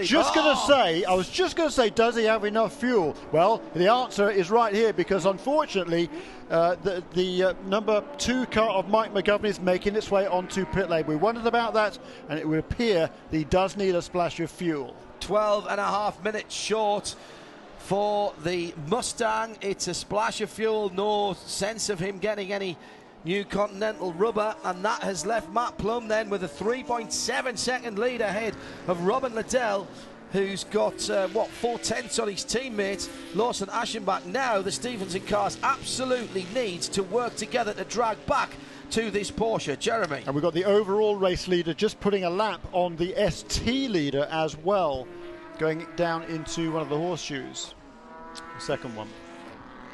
Billy Johnson's got ahead of Brian Highcotter, by the way, now. So he's had to pass every car in the field to get there. Pretty much. Brilliant drive by Billy. But he stopped at the latest of all these in the top 45 5 or 6, minutes to go. Sure. Yeah. 45 minutes to go. But off sequence with everybody else, because he missed the pit window when everybody else came onto pit lane, so he had to wait for everybody else to pit, and then he rejoined at the back of the field, not just the back of the GS field. If it had been just at the back of the GS field, he'd have still been able to make this work, but for the back of the entire field, that's a much tougher nut to crack. I reckon he's passed 44 cars, 45 cars to get where he is in the last 40 minutes. He's had an interesting run. The onboard from that, if he's got his GoPro in there, will look pretty good for some Sunday afternoon viewing when he gets back home. Matt Plum, though, doing a cracking job. 1:58.1 last time around, by far the quickest lap. He has had a fairly clear run round the 3.5 miles or thereabouts of Daytona International Speedway. Well, Johnny, you've been watching practice and qualifying, a bit of Ferrari racing this morning. This track races very, very well indeed, doesn't it? It does, yeah, and it's far more technical than I'd kind of considered just watching at home in the armchair back in the UK. Certainly the infield offers a lot more of a challenge than perhaps the cameras portray. And having chatted to 1 or 2 drivers in the paddock as well that are fresh to a super speedway, they love the banked sections here, 32 degrees, just fully flat regardless of what car you're in. And I chatted to Rory Butcher, who's in the main race tomorrow, and he said that actually the steering lock required isn't that much at all, just to pitch it in and you know, get it round the speedway turns at 1 and 2 and then round to 3 and 4. I've driven on a couple of those test tracks, one in Japan in particular, and there's you can go in there at 100 miles an hour. You don't even need to touch the you don't take your hands off the steering wheel, and it'll just go into the corner if you're at the right speed. 100 miles an hour, just go around the top of it. It's really steep banking. It's even more than 31 degrees. Remind me never to get a lift back to the hotel. I was alongside one of the Japanese engineers. It was a Honda test track. He said, "You don't need your hands on the wheel." I said, "You've got to be kidding." So I've got I'm trying. I've got to try this. But my hands are right there, I can tell you. Well, Adam Isman is gripping the wheel tighter still in 3rd position in ST, as he has now closed right down on Eric Foss and sniffs a 2nd position. He's got the drag, he has the slipstream, pulls out, tries the slingshot manoeuvre down into turn number 1. They're side by side. Oh, and here comes one of the faster Mustangs, that Billy Johnson coming through on the inside. They're coming into the bus stop, excuse me, and they have to all give best. That was amazing stuff. And through has gone then Isman ahead of Eric Foss, the 18 car up in the 2nd position, and that was a very forceful manoeuvre as the Mustang goes high, wide and handsome over the top of the pair of them. But that was real heads-up driving by all concerned. That could have ended up in a very, very expensive set of cars that are reduced to their component parts. And that was Billy Johnson, by the way, going round them. Brian Highcotter in the Nissan is holding on to Billy. Once Billy got through and put about 2 or 3 cars lengths on him, but Highcotter being dragged back through the field. They are in 5th and 6th position at the moment, and Highcotter a 58.4 last time around, fastest man in the top 6. Yeah, and only a couple of tenths away, or 3 tenths away from his best lap in that car. I think, I'm not sure whether it was he or Nick McMillan set that best car. It was way back on lap 35, but that car is super consistent, running very, very nicely there. That Doran Racing Nissan in 6th place, car number 41. Look at the two Camaros there, nose to tail again now. Robin Liddell has his hands full. Lawson Aschenbach is knocking on the door. There'll be Michael Johnson there on the pit wall, be saying, take it easy, boys. Steady, guys, steady. We've got 7.5 minutes to go at IMSA Radio on the Twitter. Daytona International Speedway giving us all of the excitement that we need on a slightly overcast Friday afternoon for the BMW Performance 200 in the Continental Tire SportsCar Challenge for 2015. It's 4.2 seconds between Matt Plum and the Stevenson Camaros, who are racing in formation down to the bus stop, braking down through the gearbox. And now it looks to me as though Lawson Aschenbach has the car underneath him. Perhaps just Robin Liddell, the edge has gone off that number 6 Stevenson Camaro that looked very racy early on. A 1:59.2 for Robin last time around, a 58.8 for Aschenbach and a 58.8 for the leader. Nobody closing them down, so it looks like 13, 6 and 9 on the podium, but in which order? Yeah, no, I can't see the positions changing there. But in 4th place there, Trent Hinman doing just a really nice job there in 4th place. He's still got 2 or 3 seconds over Billy Johnson, still charging along there in 5th place. And last time around, Billy Johnson was about 3/4 of a second quicker than Trent Hidman, but 4th and 5th for those two. But then back in ST, Adam Isman has closed right in on Spencer Pumpelly. And he's driven really well, yes, he Adam has. Isman. And it's that long distance thing, isn't it? You know, remember watching the athletics and the Olympics and the European Championship back in the days, the 10,000 metres. You have to pace yourself up to the guy who's leading. There's no sense taking too much out of yourself. Well, here it's about not taking too much out of the last set of tyres, Johnny, and I just wonder if that's what's happened to Robin Liddell as well. Well, Robin Liddell was really pushing on, wasn't he, to get by Mike McGovern and also to apply pressure on Matt Plum a little earlier on in this stint. Lawson Aschenbach has taken a slightly more leisurely approach to the stint and kept something back for the last bit of the race. So I just wonder whether he's got some more of the tyre to rely upon. They clearly need to be careful with this inter-team battle not to make contact with each other, but still hotly contested, isn't it? And despite it's almost like an Audi battle in the fact that they've got a team behind each of those cars, and each of those teams wants to win. At the moment then, they are losing time to Matt Plum in the Rum Bum Porsche, who is majestically knocking out the 158 flat last time around. Billy Johnson and Brian Heidcott are the only people in the 58s, and they are down in 5th and 6th, some 12, 13 seconds away from the multicoloured blue and yellow Porsche of Rum Bum Racing that comes round to complete the 55th lap of this timed event with 5 minutes to go in the BMW Performance 200. The first round of the Continental Tire SportsCar Challenge for 2015, and if this is what the rest of the season's going to be like here on IMSA Radio, bring it on. I want it to be Sebring next weekend, please. Look at that, the horseshoe. Is that the battle for the lead, I think, in ST? Is it? Just ahead of the two Camaros. Yes, I think it is. No, okay, maybe don't think so. It's just another set of battling Porsche Caymans. Yes, look very similar. It was a great move down the inside, whoever it was. Johnny will be finding that out later. So here come the Stevenson Camaros. And what is the collective noun for Porsche Caymans? That's a good question, isn't it? As we've got 3 of them together, and that is. You weren't far off, because it's the team cars. Yeah. But Spencer Pumpelly is certainly being reeled in here by Adam Isman. The gap between them very small indeed. Spencer might just is that Eric Foss having a moment at the bus stop? It is. Good spot, Johnny. Went straight on there. I think time is on Spencer Pumpelly's side, if I'm honest. Maybe so. Once I keep our eye on, there are Porsche Caymans heading out of turn 5 now and up towards the banking. Gap, by the way, is, well, it was just 1/10 of a second the last time round across the line for the ST lead, so it is worth looking for the 17 on the circuit. 17 and 18, Pumpelly and Isman, with Eric Foss back some 5 seconds from that in the bright orange 56 car.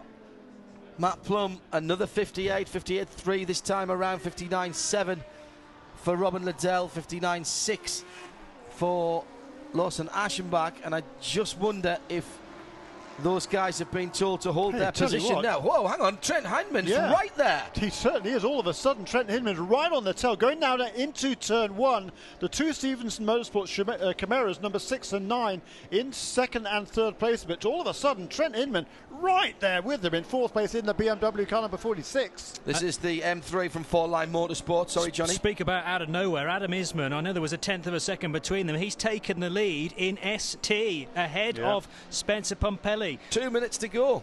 Done it. So there you go. Slow car on the apron, That's which is the number team 19 car of Connor Bloom. He was running in the top 4 as well. So late drama here with positional changes in the ST category. Adam Isman now leads. Well, that's the first lap he's led across the line, but it's only the last one that matters, remember. And Pumpelly is having another look, tries to go around the outside, and he's done it. But can he hold on to it? He can. Through the hairpin and heading off the first of the horseshoes there, the International Horseshoe, and Adam Isman will be cursing his luck. He'll need to get that one back. Adam Isman did his best lap on lap 61. We're on 64 now, and also a problem for the Team Silence car. The 42 car is dropping out of win. Nonamaker, I wonder if that's a fuel issue. Well, and they stretched too long. You know, because the first part of the race, there were a couple of caution periods. They all made the pit stops of the ST cars around about half distance. So we thought they could get to the end. Well, can they? Well, a snapper of Cayman's has been suggested by Two Seats Four Wheels, which I like a lot. Or Cayman, says Simon Speakart, being very funny in a foreign language. Well done, Simon. It's at IMSA Radio, and we just a minute to go. Matt Plum gets the white flag, which over here, of course, means 1 lap to go. And he will then complete 68 laps for the BMW Performance 200. And he's got 7.5 seconds between Liddell and Aschenbach. And Hindman's right with him. Hindman's right there, you know. He's only, a couple of tenths behind. And again, he was having a little look into turn 1. This is a cruise for the leader, but anything but for the Stevenson cars. Yeah. The two CJ Wilson Mazda MX-5s, they're outgunned on the straightaways here. They were having a fabulous battle amongst themselves, and those are the two cars that the Stevenson Camaros are having to work their way through right now. So the last lap then for Matt Plum, Robin Liddell and Lawson Aschenbach holding station, but Trent Hindman sensing perhaps a podium position for the BMW M3 that he shares with Ashley Freiberg. We spoke with her earlier on. The Four Line Motorsports car may still have... Oh, and yellow flags. Yellow flags on the infield. That's a local yellow. Yeah, it is at turn 5. It's been there for a little while. I think it's because of the cars. Adam Isman has slowed. Eric Foss is through into second place in ST. But there are a couple of cars down on the apron. I think those are the ones related to fuel, and the yellow flag being displayed at turn 5. I think Isman's run out of fuel as well. Do you? Okay. It's Pumpelly and Foss now as Isman drops back to third. Can David Murray come through as well? He's only 4 seconds behind. There are a lot of walking wounded out there as the checkered flag is in hand. The last few cars go through to start their final lap now as the leader is on the banking for the final time. Matt and Hugh Plum will be clocking up the first victory of the 2015 season in the Continental Tire SportsCar Challenge. The road race showcase here for the BMW Performance 200 at Daytona, live on IMSA Radio. And what an introduction to Continental Tires racing for our IMSA Radio worldwide audience. The checkered flag is out and the Rum Bum Racing Porsche goes through. Down to Greg Kramer in the pits. Massive celebrations as you would expect. Let me grab Hugh here real quick. Hugh, unbelievable day. And not to take anything away from the job that you did and that Matt certainly did in the end, especially when the track got a bit damp. But what a couple of stops by this crew again. Unbelievable. Unbelievable. And I've got to say, Matt, he is the man. He is the man. That's unbelievable. Rum Bum guys, Lewis Picardi, the whole crew. I'm really excited for these guys. Yeah, they were waiting. It was until that checker actually flew that these guys let loose. They were so nervous about it. I've never seen Nick Longy this intense in his life. He said, boy, I miss driving just because I'm a lot calmer in the car. What a special day for this team. Brilliant stuff. And in the ST category, Spencer Pumpelly comes through and takes the victory now on lap 66. So a couple of laps off the overall lead. It'll be Eric Foss who comes through in second place by 3 seconds. David Murray has gone through into third as Adam Isman has stuttered on the final couple of laps. We had him in the lead with 2 minutes to go, and he's not even come through in fourth or fifth. Borchella goes through in sixth. It's Lefugel, then Clear, then Borchella. Here's Adam Isman, and he's limping on the infield, on the inside rather, through the tri-oval. Oh, what a disaster. Led the race with 2.5 minutes to go. He may not even finish inside the top 10. In fact, he will just, I think, scrape through in the top 10. Adam Carbonell got him on the line. Yeah, he's shared a car with Liam Dwyer, the American Services veteran. But Spin what a at great the end drive there as well by Mark Wilkins in the Mantella Autosport Gulf car. They've had an also interesting at the end there, Brian Johnson, he was right on the tail. Billy Johnson, Billy Johnson, Billy Johnson. You could throw a blanket over Robin Liddell, Aschenbach, Heinemann and Johnson at the end of that race. That was 2.5 hours of tremendous racing. And after 2.5 hours, for it to be so close promises so much for 2015, I think. I'm not sure where Shea is at the moment. Shea, Adam, are you down in the pit lane still? Our ST champions, as a matter of fact, just waiting for Spencer Pumpelly to come back into the pits. But first we have Rodriguez has just gotten off the pit box. Can I grab you for a second for a quick interview, if you mind? Welcome to the Continental Tire SportsCar Challenge, first race and a win. What's running through your mind right now? Oh my God, just pure happiness. I'm so happy to be here. I'm so blessed for today, and I'm just so happy right now. Spencer pretty much manhandled the car around the last couple of laps. What was he radioing back about how it was going and whether or not you guys needed to pit for rain tires? He said basically that the car was handling really good, but it was falling off towards the end and it was about to run out of fuel, so we were really tight. But the car is just amazing, and I'm so happy about today. Overcome with emotion. Congratulations. Can't imagine what the sine wave of emotion must have been like for those guys. Lost the lead with on 2 minutes to go, Johnny, and then Adam Isman dropped back through the field, eventually finishes in 10th position, 40 seconds away from Pumpelly, and they must have thought their race was run at that point. I mean, you've done so well to lead it, then you lose it, then you get it back. I know. Well, it was the length of time it took Spencer Pumpelly to get the lead from Eric Foss originally. Yeah. Then he got in front, started to edge away, and out of nowhere Adam Isman closed in, got by, and then ran out of fuel. You couldn't script it. Before Greg runs to the podium, let's have a quick final interview from him down in the pit lane. Greg? Oh, I think easily one of these stories here today is the story of Team TGM, Ted Giovannis. An amazing story here. Qualified 11th. We were just talking. You said you turned it over to Dave Murray in 9th, and then it just was clicking from there. What a day for you guys. Yeah, it was really good. We were very pleased. We've been working on the car and the program. So we've, and particularly working on me. So when I get within a certain range of Dave Murray's time, it really makes it a little bit easier on Dave to bring it home, which he did. Well, and I got to ask you, for everybody who thinks it's all about youth or exuberance in this sport, how old are you, my friend? I just turned 69. That tells you something there, folks. One quick gent, and what a great team. One thing I will say, we have one of our crew members, one of the guys that were on our crew, Daniel Goodner, and he's not doing too well. He's in a hospital, so this one's actually a good one for Daniel. Boy, did you make it a good one for him. On the podium, my friend. We'll see you over there in a minute. Thanks to Greg Kramer, who's heading off to do the PA formalities. Quick wrap-up from the guys here. Johnny, that's your first look live. First look at the Continental Tire SportsCar Challenge, and not a bad way to start, I wouldn't have thought. I didn't really know where to look next, frankly, because when you've got two classes equally as close at kind of opposite ends of a speedway, you need kind of independent eyes, if you like, or eyes in the back of your head, certainly, to be able to look, both ways all of the time.